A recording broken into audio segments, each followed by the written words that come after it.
Hello, എല്ലാവർക്കും automobile engineering revision ക്ലാസ്സിലേക്ക് സ്വാഗതം. നമ്മൾ 4 മൊഡ്യൂള് 4 വീഡിയോസായിട്ട് അപ്ലോഡ് ചെയ്യാനാണ് ഉദ്ദേശിക്കുന്നത്. അതിൽ ഒന്നാമത്തെ വീഡിയോയിലേക്ക് കടക്കാം. ഫസ്റ്റ് മൊഡ്യൂളിൻ്റെ സിലബസാണ് നിങ്ങളിപ്പോൾ സ്ക്രീനിൽ കാണുന്നത്. അതിനകത്ത് നിങ്ങൾക്ക് നോക്കിയാൽ കാണാം basic automobile engine, basic structure of automobile, അതുപോലെ എൻജിനുമായിട്ട് ബന്ധപ്പെട്ടിട്ടുള്ള സിസ്റ്റങ്ങൾ, അതായത് cooling system, lubrication system, ignition system, ഇങ്ങനെയുള്ള സിസ്റ്റങ്ങളും പിന്നെ കാർബറേറ്റർ, പമ്പ്, അതുപോലെ CRDI, MPFI സിസ്റ്റങ്ങളും ഗവേണിംഗ് സിസ്റ്റവും ഉൾപ്പെടുന്ന ഭാഗങ്ങളാണ് ഫസ്റ്റ് മൊഡ്യൂളിൽ ഡിസ്കസ് ചെയ്യാനുള്ളത്. അതിൽ ഇമ്പോർട്ടൻ്റ് ആയിട്ടുള്ള കാര്യങ്ങൾ, എക്സാം ഓറിയൻറ്റഡ് ആയിട്ടുള്ള കാര്യങ്ങൾ മാത്രമാണ് നമ്മളിപ്പോൾ ഡിസ്കസ് ചെയ്ത് പോകുന്നത്. ആദ്യമായി സിലബസിൽ ഒരു ഓട്ടോമൊബൈലിൻ്റെ ബേസിക് സ്ട്രക്ചർ എന്താണെന്ന് ചോദിക്കുന്നുണ്ട്. ഓട്ടോമൊബൈൽ എന്താണെന്ന് എങ്ങനെ ഒരു ക്വസ്റ്റ്യൻ വരികയാണെങ്കിൽ മനസ്സിലാക്കി വെച്ചേക്കുക. ഓട്ടോ പ്ലസ് മൊബൈൽ, അത് 2 വേർഡുകളാണ്. ഓട്ടോ എന്ന് പറഞ്ഞാൽ സ്വന്തമായിട്ട്, മൊബൈൽ എന്ന് പറഞ്ഞാൽ മൂവ് ചെയ്യുന്ന സാധനം. അപ്പോൾ സ്വന്തമായിട്ട് മൂവ് ചെയ്യാൻ പറ്റുന്ന ഒരു വെഹിക്കിൾ, അതാണ് എന്ത് ഓട്ടോമൊബൈൽ എന്ന് പറയുന്നത്. അപ്പോൾ സ്വന്തമായിട്ട് മൂവ് ചെയ്യാന്ന് പറഞ്ഞു കഴിഞ്ഞാൽ അതിന് മൂവ് ചെയ്യാനുള്ളൊരു പവർ ആ വെഹിക്കിളിൻ്റെ അകത്ത് തന്നെ വേണം. ആ പവർ സോഴ്സ് ചിലപ്പം IC എഞ്ചിനാവാം, അല്ലെങ്കിൽ ബാറ്ററി ആവാം,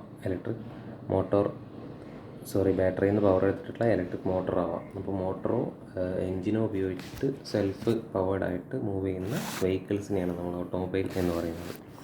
ഓട്ടോമൊബൈലിൻ്റെ ഒരു ബേസിക് സ്ട്രക്ചർ സിലബസിൽ ചോദിക്കുന്നുണ്ട്. ഈ ബേസിക് സ്ട്രക്ചർ തന്നെയാണ് സെക്കൻഡ് മൊഡ്യൂളിൽ ട്രാൻസ്മിഷൻ സിസ്റ്റം എന്നൊക്കെ പറഞ്ഞിട്ട് ചോദ്യം ചോദിക്കാറുണ്ട് സ്ഥിരമായിട്ട്. അതിലും ഇതിനൊക്കെ ഏകദേശം ഒരേ ഫിഗർ തന്നെ നമുക്ക് വരയ്ക്കാൻ പറ്റും. ആ ഒരു ബേസിക് സ്ട്രക്ചർ നമുക്ക് നോക്കാം. അപ്പോൾ നിങ്ങൾ ഈ ചിത്രത്തിൽ കാണുന്ന പോലെ ഈ ഓട്ടോമൊബൈലിൻ്റെ ഫ്രണ്ടത്തെ 2 വീലുകൾ, 2 റിയർ വീലുകൾ നിങ്ങൾക്ക് ഇവിടെ കാണാവുന്നതാണ്. അപ്പം നമ്മൾ അതിനകത്തുള്ള ഷാസി, അതായത് ഇതിൻ്റെ ഫ്രെയിം നിങ്ങൾക്ക് കാണാം. അതുപോലെ ഫ്രണ്ടിലുള്ള ആക്സിൽ കാണാം, റിയറിലുള്ള ആക്സിൽ കാണാം. ഓക്കെ, ഇത്രയും സാധനങ്ങളൊക്കെ നിങ്ങൾക്ക് പരിചയമുള്ളതാണ്. അപ്പം ഒരു ബേസിക് സ്ട്രക്ചർ എന്ന് പറഞ്ഞു കഴിഞ്ഞാൽ ഇതിൻ്റെ ഒരു പവർ സോഴ്സ് വേണം. പവർ സോഴ്സാണ് നമ്മളിവിടെ കാണുന്ന എൻജിൻ കഴിഞ്ഞ് കഴിഞ്ഞാൽ എൻജിനിൽ ചെയ്യുന്ന എന്താണ്, എൻജിനിൽ നമ്മൾ കൊടുക്കുന്ന ഇന്ധനം, അതായത് പെട്രോളോ അല്ലെങ്കിൽ ഡീസലോ വഴി നമ്മൾ കൊടുക്കുന്ന ഇന്ധനം, അതിനകത്തുള്ള കെമിക്കൽ എനർജിയെ ഹീറ്റ് എനർജി ആയിട്ട് കൺവേർട്ട് ചെയ്യും. ആ ഹീറ്റിനെ വർക്കായിട്ട് കൺവേർട്ട് ചെയ്യും. അതാണ് എന്ത്, ഹീറ്റ് എൻജിൻ. ആ വർക്ക് എന്ന് പറയുന്നത് ഒരു ഔട്ട്പുട്ട്, നമ്മൾ ക്രാങ്ക് ഷാഫ്റ്റിൻ്റെ റൊട്ടേഷനായിട്ടാണ് നമ്മൾ ആ വർക്ക് രൂപാന്തരപ്പെടുത്തിയെടുക്കുന്നത്. അപ്പോൾ എൻജിൻ്റെ പുറത്തേക്ക് നമുക്ക് കിട്ടുന്നത് എന്താണ്, എൻജിൻ്റെ ഔട്ടായിട്ട് നമുക്ക് കിട്ടുന്നത് ഒരു റൊട്ടേഷനാണ്. അത് ക്രാങ്ക് ഷാഫ്റ്റിൻ്റെ റൊട്ടേഷനാണ്. ഓക്കെ, അത് കഴിഞ്ഞാൽ നേരെ പുറത്തേക്ക് ക്രാങ്ക് ഷാഫ്റ്റിൻ്റെ എൻഡിൽ ഒരു ഫ്ലൈ വീൽ അറ്റാച്ച് ചെയ്തിട്ടുണ്ടാവും. ഫ്ലൈ വീലിനോട് അറ്റാച്ച് ചെയ്തുകൊണ്ടുള്ള ഭാഗമാണ് ക്ലച്ച് എന്ന് പറയുന്നത്. ഓക്കെ, അടുത്തതായിട്ട് ക്ലച്ചാണ് വരുന്നത്. ക്ലച്ച് കഴിഞ്ഞാൽ ക്ലച്ചിൻ്റെ അകത്തുനിന്നും ഈ ഔട്ട്പുട്ട് ഷാഫ്റ്റ് നേരെ ട്രാൻസ്മിഷൻ സിസ്റ്റം എന്ന് പറയും. ട്രാൻസ്മിഷൻ സിസ്റ്റം അഥവാ അതിന് പറയുന്ന പേരാണ് ഗിയർ ബോക്സ്. ഗിയർ ബോക്സിൻ്റെ വേറെ പേരാണ് ട്രാൻസ്മിഷൻ സിസ്റ്റം. അപ്പോൾ ഗിയർ ബോക്സ് ഉണ്ടാവും. അപ്പോൾ ക്ലച്ചിൻ്റെ ആവശ്യം എന്ന് പറഞ്ഞു കഴിഞ്ഞാൽ എൻജിൻ്റെയും ട്രാൻസ്മിഷൻ സിസ്റ്റത്തിൻ്റെയും ഇടയിൽ ഇത് തമ്മിലുള്ള കണക്ഷനെ വിച്ഛേദിക്കാൻ വേണ്ടിയിട്ട്, അതായത് ഗിയർ ചേഞ്ച് ചെയ്യുന്ന സമയത്ത് എൻജിനും ഗിയർ ബോക്സും തമ്മിലുള്ള കണക്ഷൻ ഒഴിവാക്കാൻ വേണ്ടിയിട്ട്, വിച്ഛേദിക്കാൻ വേണ്ടിയിട്ട്, ഡിസ്കണക്ട് ചെയ്യാൻ വേണ്ടിയിട്ടാണ് നമ്മൾ ക്ലച്ച് യൂസ് ചെയ്യുന്നത്. ഇനി ഗിയർ ബോക്സ് എന്തിനാണ്, ട്രാൻസ്മിഷൻ സിസ്റ്റം അഥവാ ഗിയർ ബോക്സ് യൂസ് ചെയ്യുന്നത് ടോർക്കാണ്. അതായത് നമുക്ക് വണ്ടിക്ക് പല അവസരങ്ങളിലും പല രീതിയിലുള്ള ടോർക്കുകളുള്ള വേരിയേഷൻ നമുക്ക് ആവശ്യമാണ്. നമ്മൾ വണ്ടി നിർത്തിയിട്ട് എടുക്കുമ്പോൾ അല്ലെങ്കിൽ കയറ്റം കയറുമ്പോൾ ഒക്കെ നമുക്ക് മാക്സിമം ടോർക്ക് ആവശ്യമായി വരും. സ്പീഡിൽ മൂവ് ചെയ്തുകൊണ്ടിരിക്കുന്ന ഒരു വണ്ടിക്ക് മിനിമം ടോർക്ക് ആവശ്യമായിട്ട് വരുന്നുള്ളൂ. ടോർക്ക് എന്ന് പറഞ്ഞാൽ റൊട്ടേറ്റിംഗ് എഫക്റ്റ് ഓഫ് ഫോഴ്സാണ്. ഫോഴ്സിൻ്റെ റൊട്ടേറ്റിംഗ് എഫക്റ്റിനെയാണ് നമ്മൾ ടോർക്ക് എന്ന് പറയുന്നത്. അപ്പം നന്നായിട്ട് റൊട്ടേറ്റിംഗ് ചെയ്തുകൊണ്ടിരിക്കുന്ന സാധനത്തിന് വീണ്ടും മൂവ് ചെയ്യണമെങ്കിൽ ഒരുപാട് ഫോഴ്സ് കൊടുക്കേണ്ടതില്ല, അതുകൊണ്ട് ലെസ് ടോർക്ക് മതി. അപ്പോൾ നമ്മൾ അതിനനുസരിച്ച് സ്പീഡിനെ അഡ്ജസ്റ്റ് ചെയ്തിട്ട്, അതായത് ഈ ഷാഫ്റ്റിൻ്റെ സ്പീഡിനെ ഗിയർ ഉപയോഗിച്ചിട്ട് അഡ്ജസ്റ്റ് ചെയ്തിട്ട് നമ്മൾ എന്ത് ചെയ്യുന്നു, ടോർക്കിലെ വേരിയേഷൻ വരുത്തി വണ്ടിക്ക് സുഖമായിട്ടുള്ള യാത്രയ്ക്ക്, അതായത് പവറൊക്കെ ഉണ്ടാക്കാൻ വേണ്ടിയിട്ടാണ് നമ്മൾ എന്ത് ചെയ്യുന്നത്, ട്രാൻസ്മിഷൻ സിസ്റ്റം അഥവാ ഗിയർ ബോക്സ് യൂസ് ചെയ്യുന്നത്. ഗിയർ ബോക്സ് കഴിഞ്ഞാൽ നമ്മൾ ഇതിപ്പോൾ ഒരു റിയർ വീൽ ഡ്രൈവ് വെഹിക്കിളാണ് കാണിക്കുന്നത്. അപ്പം ഗിയർ ബോക്സ് കഴിഞ്ഞാൽ ബാക്കിലുള്ള റിയർ ആക്സിൽ വരെയുള്ള ഒരു ഡിസ്റ്റൻസ് ഉണ്ടാവും. അവിടെ നമുക്ക് ഒരു പ്രൊപ്പല്ലർ ഷാഫ്റ്റ് വിത്ത് 2 യൂണിവേഴ്സൽ ജോയിൻറ്റുകൾ, നമുക്ക് ഇതിൻ്റെയൊക്കെ ഡീറ്റെയിൽ ആയിട്ട് പറയാം, നമ്മൾ യൂസ് ചെയ്യും. അത് കഴിഞ്ഞ് കഴിഞ്ഞാൽ നമ്മൾ നേരെ ഡിഫറൻഷ്യലിലേക്കാണ് പോകുന്നത്. ഡിഫറൻഷ്യൽ എന്ന് പറഞ്ഞു കഴിഞ്ഞാൽ നമ്മളിപ്പോൾ ഈ ഒരു ഷാഫ്റ്റ് ഈ ഒരു ഡയറക്ഷനിലാണ് കറങ്ങുന്നതെങ്കിൽ നമ്മൾ റിയർ ആക്സിൽ ഇതിനോട് 90 ഡിഗ്രി മാറിയിട്ടാണ് നമ്മൾ എന്ത് ചെയ്യേണ്ടത്, റിയർ ആക്സിൽ റൊട്ടേറ്റ് ചെയ്യേണ്ടത്. അപ്പം ആ ഡയറക്ഷൻ ഓഫ് ഫോഴ്സ്, ഈ ട്രാൻസ്മിഷൻ്റെ ഡയറക്ഷൻ ചേഞ്ച് ചെയ്യാൻ വേണ്ടിയിട്ടും, അതുപോലെ തന്നെ ടേൺ എടുക്കുന്ന സമയത്ത് ലെഫ്റ്റ് വീലിൻ്റെയും റൈറ്റ് വീലിൻ്റെയും റൊട്ടേഷൻ വ്യത്യാസപ്പെടുത്തേണ്ടതുണ്ട്, അതിൻ്റെ സ്പീഡുകൾ വ്യത്യാസപ്പെടുത്തേണ്ടതുണ്ട്. അപ്പോൾ ആ 2 ആവശ്യങ്ങൾക്ക് വേണ്ടിയിട്ടുമാണ് നമ്മൾ എന്ത് ചെയ്യുന്നത്, ഡിഫറൻഷ്യൽ യൂസ് ചെയ്യുന്നത്. ഒരു ബേസിക്കായിട്ട് പറഞ്ഞു പോകുന്നു എന്നുള്ളൂ. ഡിഫറൻഷ്യലിനോട് അറ്റാച്ച് ചെയ്തുകൊണ്ടാണ് റിയർ ആക്സിൽ ഉണ്ടാവുക. റിയർ ആക്സിലിനോട് അറ്റാച്ച് ചെയ്തുകൊണ്ട് വീലും ടയറും ഒക്കെ ഉണ്ടായിരിക്കും. അപ്പം എൻജിനിലുള്ള പവർ നേരെ എവിടെ എത്തുന്നു, നമുക്ക് വീൽ ടയറിലേക്ക് എത്തുന്നു, വണ്ടി മൂവ് ചെയ്യുന്നു. അപ്പോൾ ഇങ്ങനെയാണ് സ്വന്തമായിട്ട്, അതായത് ഈ എൻജിൻ വഴി ഡെവലപ്പ് ചെയ്യുന്ന പവർ ഉപയോഗിച്ചിട്ട് ഈ വെഹിക്കിൾ മൂവ് ചെയ്യുന്നത്. അത് റോഡിൽ കൂടെ മൂവ് ചെയ്യുന്ന വാഹനം ആയതുകൊണ്ട് അങ്ങനെയുള്ള വാഹനങ്ങളെ നമ്മൾ സ്പെഷ്യലി പറയുന്ന പേരാണ് ഓട്ടോമൊബൈൽ. ഓക്കെ, ഓട്ടോമൊബൈൽ റോഡിലൂടെ ഓടണം, അത് സെൽഫ് പ്രൊപ്പൽഡ് ആവണം. സെൽഫ് പ്രൊപ്പൽഡ് എന്ന് പറഞ്ഞാൽ ഉള്ളിൽ പവർ കൊടുക്കാനായിട്ട് എൻജിനാവാം, അല്ലെങ്കിൽ ഇലക്ട്രിക് മോട്ടറാവാം. ഓക്കെ, അങ്ങനെ ആ ഉള്ളിലുള്ള അതിൻ്റെ അകത്ത് തന്നെ ജനറേറ്റ് ചെയ്യുന്ന പവർ കൊണ്ട് സ്വന്തമായിട്ട് മൂവ് ചെയ്യുന്ന വെഹിക്കിൾസ്, റോഡിലൂടെ ഓടുന്ന വിഭാഗം, അതിനെ നമ്മൾ വിളിക്കുന്ന പേരാണ് ഓട്ടോമൊബൈൽ. അടുത്തതായിട്ട് പ്രധാനപ്പെട്ട ഒരു ടോപ്പിക് എന്ന് പറഞ്ഞത് ബേസിക് എൻജിൻ കമ്പോണൻസ് ആണ്. അപ്പോൾ എൻജിൻ കമ്പോണൻറ്റിൻ്റെ ചിത്രം, അല്ലെങ്കിൽ എൻജിൻ്റെ ബേസിക് പാർട്സ് കാണിക്കുന്നൊരു ചിത്രമാണത്. നിങ്ങൾക്കിത് നോട്ടിൽ തന്നിട്ടുണ്ട് വരയ്ക്കാനായിട്ട്. അപ്പം ഈ ചിത്രത്തിലേക്കൊന്ന് വരിക. ബേസിക്കായിട്ട് ഒരു പാർട്ട് എന്ന് പറഞ്ഞു കഴിഞ്ഞാൽ നിങ്ങൾക്ക് കാണാം, ഒരു ഔട്ടർ ഒരു സിലിണ്ടർ ഉണ്ടായിരിക്കും. ഓക്കെ, അതിനകത്ത് ഒരു പിസ്റ്റൺ ഉണ്ടായിരിക്കും. നിങ്ങൾക്ക് കാണാം, പിസ്റ്റണെ നിങ്ങൾക്ക് കാണാം, പുറത്തുള്ള സിലിണ്ടറിനെ നിങ്ങൾക്ക് കാണാം. ഒരു സിലിണ്ടറും പിസ്റ്റണുമാണ് ഒരു എൻജിൻ്റെ പ്രധാനപ്പെട്ട ഭാഗങ്ങളെന്ന് പറയുന്നത്. ഓക്കെ, ഇനി ഈ സിലിണ്ടറിനകത്തേക്ക് ഫ്യൂവലിന് വരാനും കത്തിക്കരിഞ്ഞ ഫ്യൂവലിന് അല്ലെങ്കിൽ എക്സോസ്റ്റ് ഗ്യാസിന് പുറത്തേക്ക് പോകാനുമായിട്ട് 2 പാസേജുകൾ ഉണ്ടാവും. 2 പാസേജുകളിൽ ഒന്നാമത്തെ പാസേജാണ് ഇൻലെറ്റ് മാനിഫോൾഡ്. ഇതുവഴിയാണ് എന്ത് ചെയ്യുന്നത്, ചാർജ് അകത്തേക്ക് വരുന്നത്. ഓക്കെ, ഇനി കമ്പസ്റ്റനൊക്കെ കഴിഞ്ഞതിന് ശേഷം ചാർജ് പുറത്തേക്ക് പോകുന്ന ഈ പാസേജ് ഉണ്ട്, ഇതാണ് എന്ത്, എക്സോസ്റ്റ് മാനിഫോൾഡ് എന്ന് പറയുന്നത്. ഓക്കെ, അപ്പോൾ ഈ ഇൻലെറ്റ് മാനിഫോൾഡിലും എക്സോസ്റ്റ് മാനിഫോൾഡിലൂടെയും വരുന്ന ചാർജുകളെ കൺട്രോൾ ചെയ്യാൻ വേണ്ടിയിട്ട് നമുക്ക് 2 വാൽവുകളുണ്ട്, ഇവിടെ നിങ്ങൾക്ക് കാണാം. അപ്പം ഇൻലെറ്റ് മാനിഫോൾഡിൻ്റെ ഭാഗത്ത് അതിൻ്റെ എൻട്രിയിൽ ഉള്ള വാൽവിനെ നമ്മൾ ഇൻലെറ്റ് വാൽവ് എന്ന് പറയുന്നു. എക്സോസ്റ്റ് മാനിഫോൾഡിൻ്റെ ഇവിടെയുള്ള വാൽവിനെ നമ്മൾ എക്സോസ്റ്റ് വാൽവ് എന്ന് പറയുന്നു. ഓക്കെ, ഇതൊരു പെട്രോൾ എഞ്ചിനാണ് കാണിച്ചിരിക്കുന്നത്, അതുകൊണ്ട് നമുക്കിവിടെ ഒരു സ്പാർക്ക് പ്ലഗ് ഉണ്ട്. ഡീസൽ എഞ്ചിനാണെങ്കിൽ സ്പാർക്ക് പ്ലഗ് ഉണ്ടാവില്ല. ഓക്കെ, പെട്രോൾ എഞ്ചിൻ്റെയും ഡീസൽ എഞ്ചിൻ്റെയൊക്കെ വർക്കിംഗ് നിങ്ങൾ ഫസ്റ്റ് ഇയറിൽ പഠിക്കുന്നതാണ് ഡീറ്റെയിൽ ആയിട്ട്. ഈ സ്പാർക്ക് പ്ലഗ് ചിത്രത്തിൽ കാണിച്ചോളണം നിർബന്ധമില്ല. ഒരു IC എഞ്ചിനിൽ ഡീസൽ എഞ്ചിനാണോ പെട്രോൾ എഞ്ചിനാണോ എന്ന് സ്പെസിഫൈ ചെയ്യാത്ത പാർട്സുകൾ നമുക്ക് പറയാവുന്നതാണ്. സ്പാർക്ക് പ്ലഗ് ഉണ്ടെങ്കിൽ അത് പെട്രോൾ എഞ്ചിനാണെന്ന് മനസ്സിലാക്കുക. ഓക്കെ, അപ്പോൾ നമ്മൾ ഇത്രയും കാര്യങ്ങളുണ്ട്. അപ്പോൾ ഇതൊരു പെട്രോൾ എഞ്ചിനാണെങ്കിൽ നമ്മൾ എന്ത് ചെയ്യുന്നു, എയർ ഫ്യൂൽ മിക്സ്ചർ എഞ്ചിനകത്തേക്ക് വരുന്നു. അതായത് ഈ പിസ്റ്റണിന് ഈ ടോപ്പിലായിട്ട് പിസ്റ്റൻ്റെ ഒരു പൊസിഷൻ ഉണ്ടാവും, അതാണ് TDC. പിസ്റ്റൻ്റെ ഒരു ബോട്ടം പൊസിഷൻ ഉണ്ടാവും, അതാണ്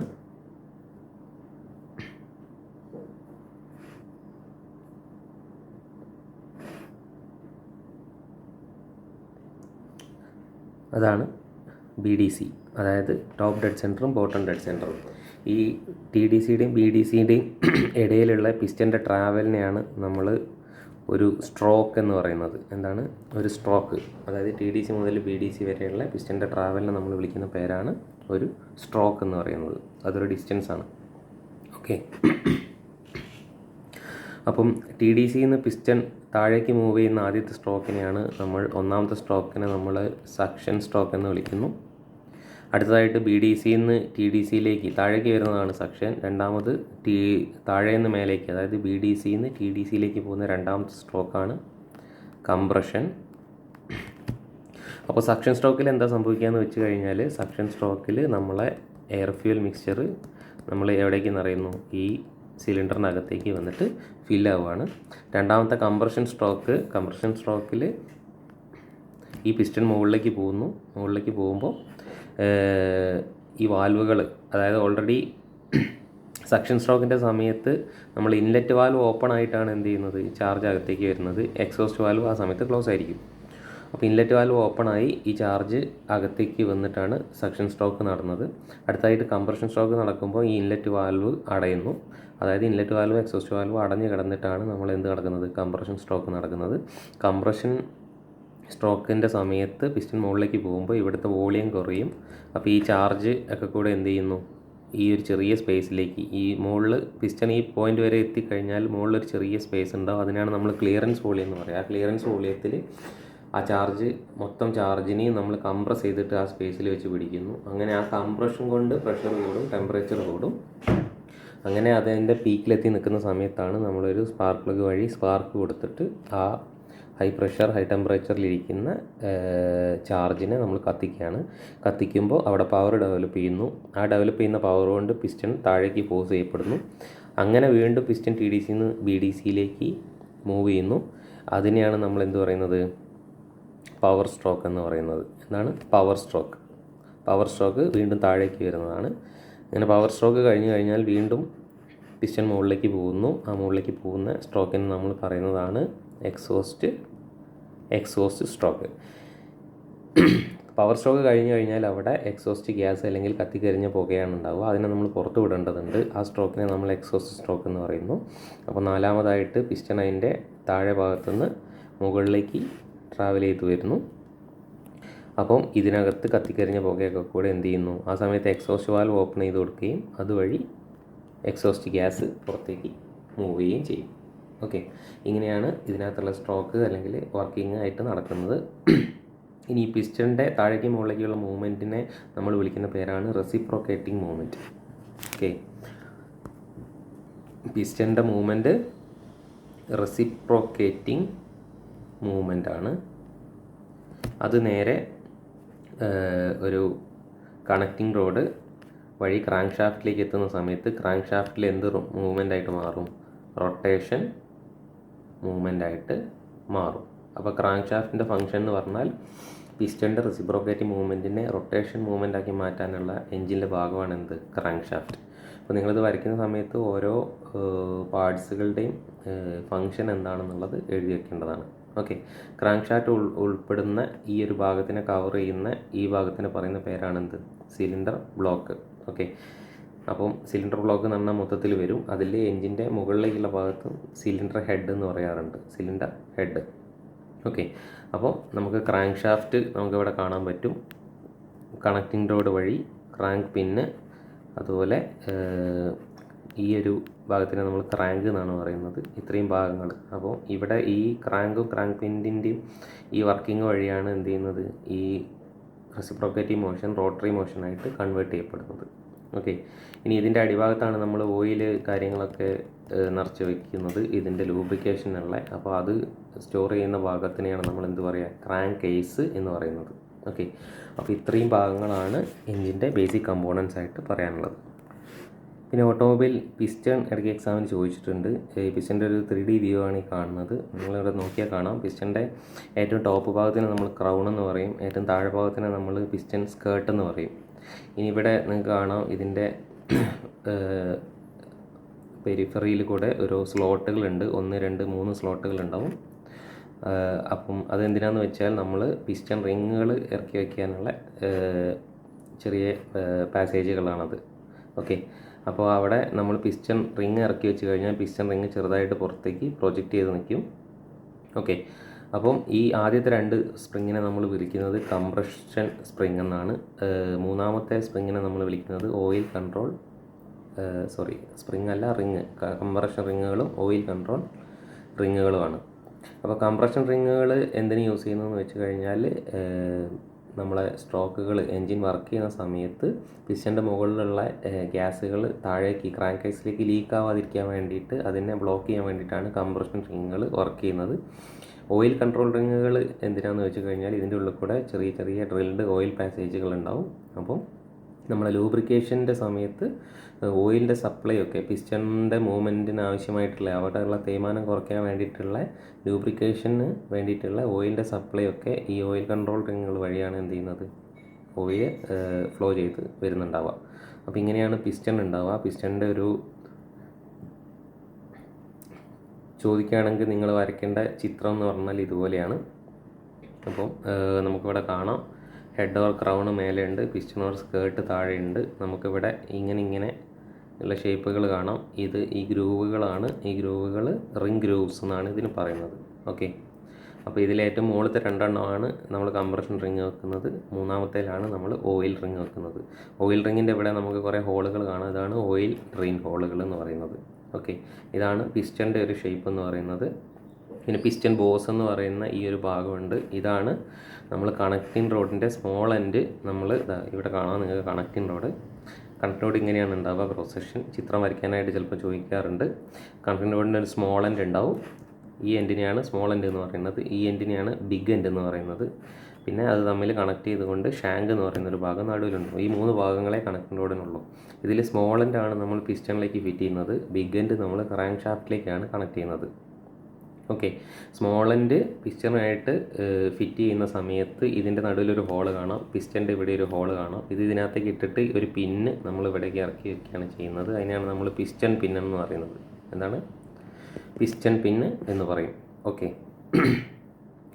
ഇനി നമ്മൾ ഇതിൻ്റെ ബിഗ് എൻഡ് കണക്റ്റിംഗ് റോഡിൻ്റെ ബിഗ് എൻഡ് നമ്മൾ കണക്ട് ചെയ്യുന്നത് നമ്മൾ എവിടേക്കാണ്, നമ്മളെ ക്രാങ്ക് ഷാഫ്റ്റിലേക്കാണ്. ഓക്കെ, ക്രാങ്ക് ഷാഫ്റ്റിലേക്ക് വരുന്ന സമയത്ത് നമുക്കിവിടെ കാണാം ക്രാങ്ക് വെബ് എന്ന് പറഞ്ഞിട്ട് ഇവിടെ കാണാം.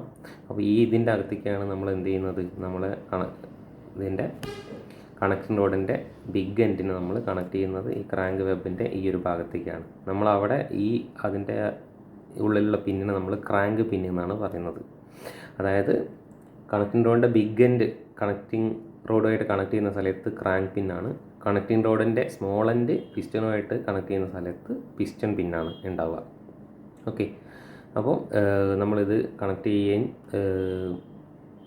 ആ ഭാഗത്തിനെ നമ്മൾ ക്രാങ്ക് വെബ് എന്നും ക്രാങ്ക് പിന്നെന്നും പറയുന്നു. പിന്നെ ത്രസ്റ്റ് ബിയറിംഗ് എന്ന് പറഞ്ഞിട്ട് സൈഡിൽ ബിയറിങ്ങുകൾ ഉണ്ടാവും, സൈഡ് വേസ് മൂവ്മെൻറ്റ് ബ്ലോക്ക് ചെയ്യാൻ വേണ്ടിയിട്ട്. ഓക്കെ, ഇനി നമുക്ക് ഇതാണ് ഇതിൻ്റെ ക്രാങ്ക് ഷാഫ്റ്റിൻ്റെ മെയിൻ ഷാഫ്റ്റ് എന്ന് പറയുന്നത്. സെൻറ്ററിൽ കൂടെ പോകുന്ന ഇതിനകത്ത് താഴേക്ക് മേലേക്ക് ഓഫ്സെറ്റ് ചെയ്ത് കിടക്കുന്ന ഈ ഭാഗത്താണ് ക്രാങ്ക് പിന്നുകൾ ഉണ്ടാവുക. ഇവിടേക്കാണ് നമ്മൾ ഓരോരോ, ഇതിപ്പോൾ ഒരു മൾട്ടി സിലിണ്ടർ എൻജിൻ്റെ ക്രാങ്ക് ഷാഫ്റ്റാണ്.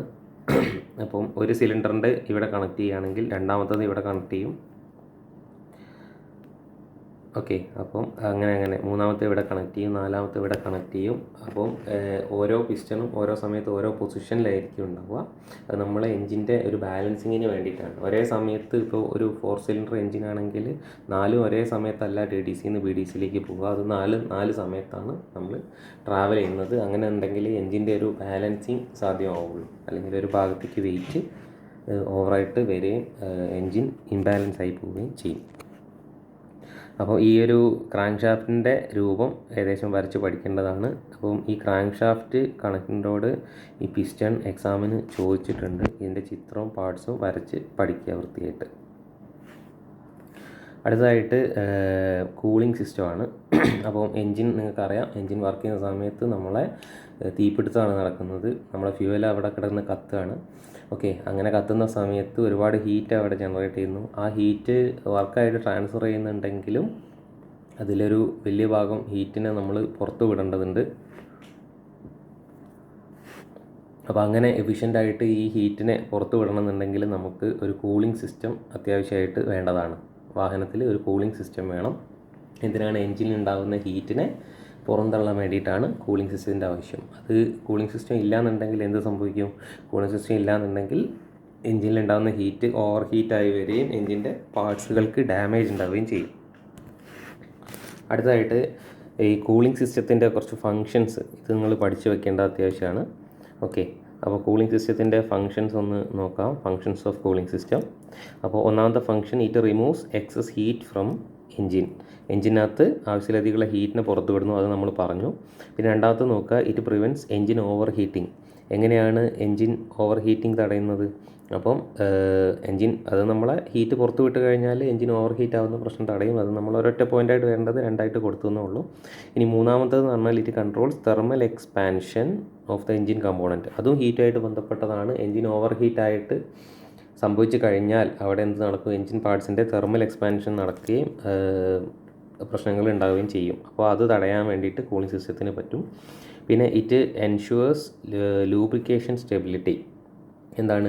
അതായത് എൻജിൻ്റെ ലൂബ് ഓയിൽ അല്ലെങ്കിൽ ലൂബ്രിക്കേറ്റിംഗ് ഓയിൽ എൻജിനിലൂടെ പാസ് ചെയ്യുന്നുണ്ടാവും. അപ്പം എൻജിൻ ഓവർ ഹീറ്റ് ആകുമ്പോൾ ഈ ലൂബ്രിക്കേറ്റിംഗ് ഓയിലും ഓവർ ഹീറ്റ് ആവും. അതിന് ഒരു പ്രത്യേക ടെമ്പറേച്ചർ കഴിഞ്ഞ് കഴിഞ്ഞാൽ അതിൻ്റെ ലൂബ്രിക്കേറ്റിംഗ് പ്രോപ്പർട്ടിയൊക്കെ നഷ്ടപ്പെടുകയും എൻജിന് തേയ്മാനം കൂടാനും ഒക്കെ സാധ്യതയുണ്ട്. അപ്പോൾ ലൂബ്രിക്കേഷൻ പ്രോപ്പറായിട്ട് നടക്കണമെങ്കിൽ നമുക്ക് എന്താവശ്യമുണ്ട്? കൂളിംഗ് സിസ്റ്റത്തിൻ്റെ ആവശ്യമുണ്ട്. അപ്പോൾ അത് അടുത്ത ഫംഗ്ഷനായിട്ട് എഴുതേണ്ടതാണ്. പിന്നെ it improves the efficiency of combustion. അപ്പോൾ എൻജിൻ പ്രോപ്പറായിട്ട് വർക്ക് ചെയ്യാൻ സഹായിക്കുന്നത് വഴി കൂടുതൽ എഫിഷ്യൻസി ഇമ്പ്രൂവ് ചെയ്യാനും നമുക്ക് കൂളിംഗ് സിസ്റ്റത്തിനെ കൊണ്ട് സാധിക്കുന്നതാണ്. പിന്നെ it maintains the engine operating temperature at appropriate level. അപ്പോൾ എൻജിൻ്റെ ഒരു ഓപ്പറേറ്റിംഗ് ടെമ്പറേച്ചർ ഉണ്ട്. സാധാരണ ഒരു 80 ഡിഗ്രി റേഞ്ചിലാണ് നമ്മളത് വരുന്നത്. അപ്പം ആ ഒരു ഓപ്പറേറ്റിംഗ് ടെമ്പറേച്ചർ മെയിൻറ്റെയിൻ ചെയ്യാൻ വേണ്ടിയിട്ട് കൂളിംഗ് സിസ്റ്റം സഹായിക്കുന്നു എന്നുള്ളതാണ്. അതായത് നമ്മളിപ്പോൾ എൻജിൻ കുറേ നിർത്തിയിട്ട സമയത്ത് സ്റ്റാർട്ട് ചെയ്യുകയാണെങ്കിൽ നമ്മളതിനെ കോൾഡ് സ്റ്റാർട്ടിങ് എന്നാണ് പറയുക. അപ്പോൾ ഈ കോൾഡ് സ്റ്റാർട്ടിങ്ങിൻ്റെ സമയത്ത് ഇപ്പോൾ എൻജിൻ ഇപ്പോൾ ഔട്ടർ ടെമ്പറേച്ചർ ഒരു 10 ഡിഗ്രി 15 ഡിഗ്രിയാണ് അറ്റ്മോസ്ഫിയറിക് ടെമ്പറേച്ചർ എങ്കിൽ അതേ ടെമ്പറേച്ചറിലാണ് എൻജിൻ ഉണ്ടാവുക. ഓക്കെ, അതിനെ നമ്മളൊരു 80-85 ഡിഗ്രി സെൽഷ്യസിൽ എത്തിക്കണം എന്നുണ്ടെങ്കിൽ ആ സമയത്ത് കൂളിംഗ് സിസ്റ്റം വർക്ക് ചെയ്യാതെ എത്രയും പെട്ടെന്ന് തന്നെ എൻജിനെ ആ വർക്കിംഗ് ടെമ്പറേച്ചറിലേക്ക് എത്തിക്കാൻ ആ സമയത്ത് കൂളിംഗ് സിസ്റ്റം സ്റ്റാർട്ട് ചെയ്യില്ല. ഒരു തെർമോസ്റ്റാറ്റ് ഉണ്ടാവും, ടെമ്പറേച്ചർ സെൻസ് ചെയ്തിട്ട് വർക്കിംഗ് ടെമ്പറേച്ചറിൽ എത്തുന്നവരെ കൂളിംഗ് സിസ്റ്റം വർക്ക് ചെയ്യാതിരിക്കുകയും എൻജിൻ സ്റ്റാർട്ട് ചെയ്തിട്ട് വളരെ പെട്ടെന്ന് എൻജിൻ അതിൻ്റെ വർക്കിംഗ് ടെമ്പറേച്ചറിൽ എത്തുകയും അതിന് ശേഷം എപ്പോഴാണോ വർക്കിംഗ് ടെമ്പറേച്ചർ എത്തുന്നത് അപ്പോൾ തെർമോസ്റ്റാറ്റ് വാൽവ് വർക്ക് ചെയ്തിട്ട് നമ്മളെ കൂളിംഗ് സിസ്റ്റത്തിനെ വർക്ക് ചെയ്യിപ്പിച്ചിട്ട് നമ്മൾ എന്ത് ചെയ്യുന്നു? ആ അമിതമായിട്ടുള്ള ഹീറ്റിനെ പുറത്ത് വിട്ടിട്ട് ആ വർക്കിംഗ് ടെമ്പറേച്ചർ ഓഫ് എൻജിൻ ആ ഒരു ടെമ്പറേച്ചറിൽ എൻജിനെ മെയിൻറ്റെയിൻ ചെയ്ത് വർക്ക് ചെയ്യിപ്പിക്കുന്നു. അപ്പോൾ എൻജിൻ്റെ പാർട്സുകൾക്കൊക്കെ മാക്സിമം ലൈഫും മാക്സിമം എഫിഷ്യൻസിയും ഒക്കെ നമുക്ക് കിട്ടാൻ അത് സഹായമാവും. പിന്നെ it brings the engine up to the right operating temperature as quickly as possible. Okay, അത് തന്നെയാണ് നമ്മളിപ്പോൾ പറഞ്ഞത്.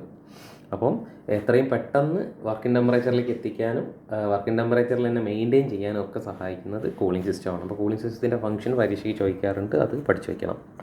പിന്നെ ക്ലാസിഫിക്കേഷൻ ഓഫ് കൂളിംഗ് സിസ്റ്റമാണ്.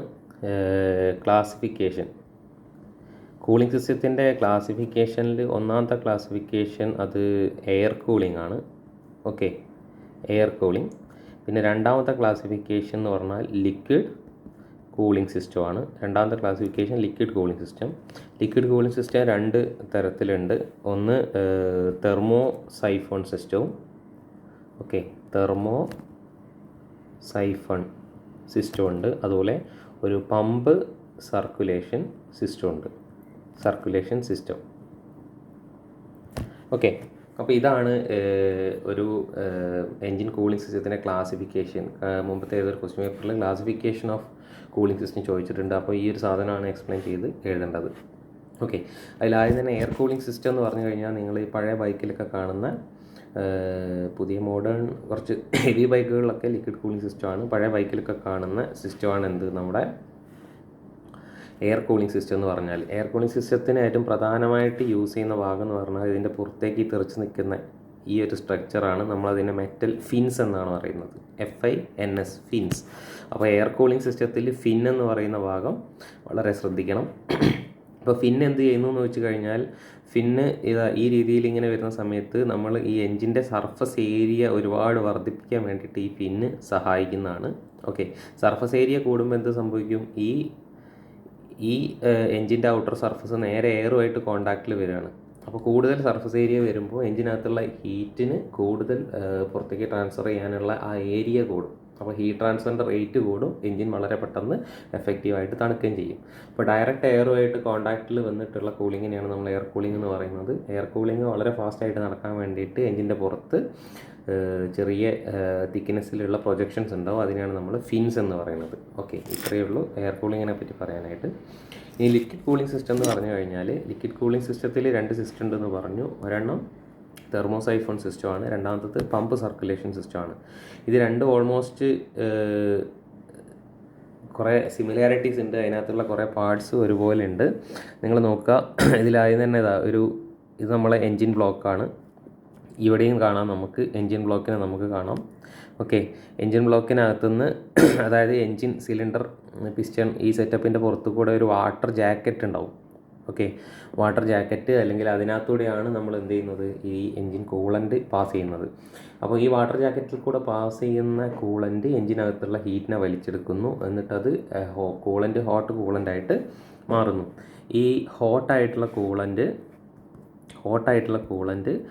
എന്ത് ചെയ്യുന്നു, അപ്പോൾ എൻജിനിൽ ഹോട്ടായിട്ടുള്ള കൂളൻ്റ് നമ്മൾ ഈ അപ്പർ ഹോസിൽ കൂടെ നേരെ മുകളിലേക്ക് കയറിയിട്ട് നമ്മൾ റേഡിയേറ്ററിലേക്കാണ് എത്തുന്നത്. റേഡിയേറ്റർ നിങ്ങൾക്ക് പരിചയം ഉണ്ടാവും. അപ്പോൾ അവിടേക്ക് എന്ത് ചെയ്യുന്നു, ഹോട്ടായിട്ടുള്ള കൂളൻ്റ് റേഡിയേറ്ററിൻ്റെ അപ്പർ ടാങ്കിലേക്ക് എത്തുന്നു. അപ്പർ ടാങ്കിൽ നിന്ന് അത് ട്യൂബുകൾ വഴി താഴേക്ക് ഇറങ്ങുന്നു. ബൈ ഗ്രാവിറ്റി അപ്പർ ടാങ്കിൽ നിന്ന് താഴേക്ക് അത് മൂവ് ചെയ്യുന്നു. താഴേക്ക് മൂവ് ചെയ്യുന്ന സമയത്ത് നമ്മൾ പുറത്തുള്ള എയറുമായിട്ട് കോണ്ടാക്റ്റിൽ വരും.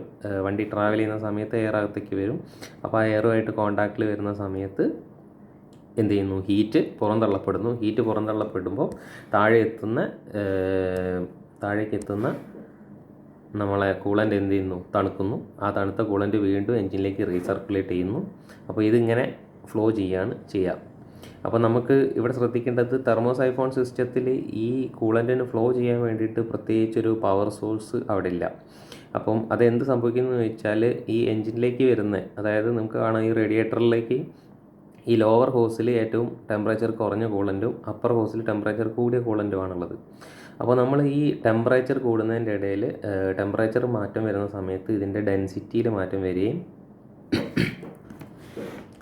അപ്പോൾ ടെമ്പറേച്ചർ മാറുമ്പം കൂളൻ്റിൻ്റെ ഡെൻസിറ്റിയിൽ മാറ്റം വരും. അപ്പോൾ ഡെൻസിറ്റിയിലുള്ള ചേഞ്ച് കൊണ്ട് അവിടെ ചെറിയ രീതിയിലൊരു ഫ്ലോ ഉണ്ടാവുകയും ചെയ്യും. അപ്പോൾ ആ ഫ്ലോ കാരണമാണ് സിലിണ്ടർ ബ്ലോക്കിൽ നിന്ന് റേഡിയേറ്ററിൻ്റെ അപ്പർ ടാങ്കിലേക്ക് എന്ത് ചെയ്യാൻ പറ്റുന്നത്, ഈ ഹോട്ട് ഫ്ലൂയിഡിന് ഫ്ലോ ചെയ്യാനായിട്ട് പറ്റുന്നത്. അപ്പോൾ ഡെൻസിറ്റി കുറവുള്ള സാധനങ്ങൾ എപ്പോഴും മുകളിലേക്ക് ഫ്ലോ ചെയ്യും, ഡെൻസിറ്റി കൂടുതലുള്ള സാധനം എപ്പോഴും താഴത്തായിരിക്കും ഉണ്ടാവുക.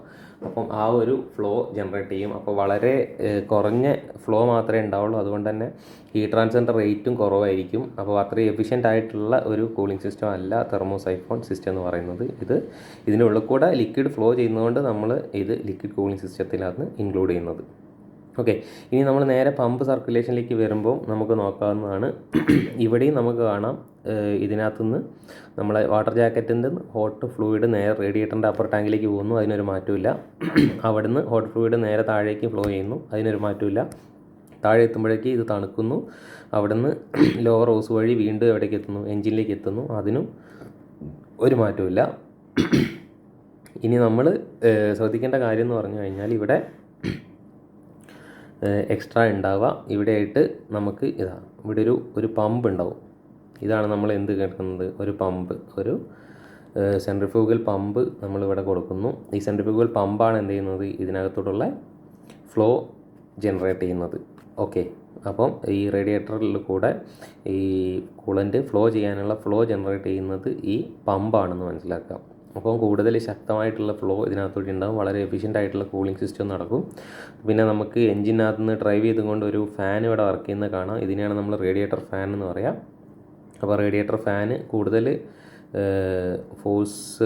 കൂടുതൽ ശക്തിയിലുള്ള എയർ ഫ്ലോ ജനറേറ്റ് ചെയ്യുകയും, അപ്പം കൂടുതൽ എയർ ഫ്ലോയും കൂടുതൽ ലിക്വിഡിൻ്റെ ഫ്ലോയും നടക്കുന്ന സമയത്ത് വളരെ ഫാസ്റ്റ് ആയിട്ടുള്ള ഹീറ്റ് ട്രാൻസ്ഫർ നടക്കുകയും എൻജിൻ പെട്ടെന്ന് കൂൾ ചെയ്യുകയും ചെയ്യും. അപ്പം മോഡേൺ വെഹിക്കിൾസിലൊക്കെ യൂസ് ചെയ്യുന്ന കൂളിംഗ് സിസ്റ്റം എന്ന് പറഞ്ഞാൽ നമ്മളെ ഈ പമ്പ് സർക്കുലേഷൻ സിസ്റ്റമാണ്.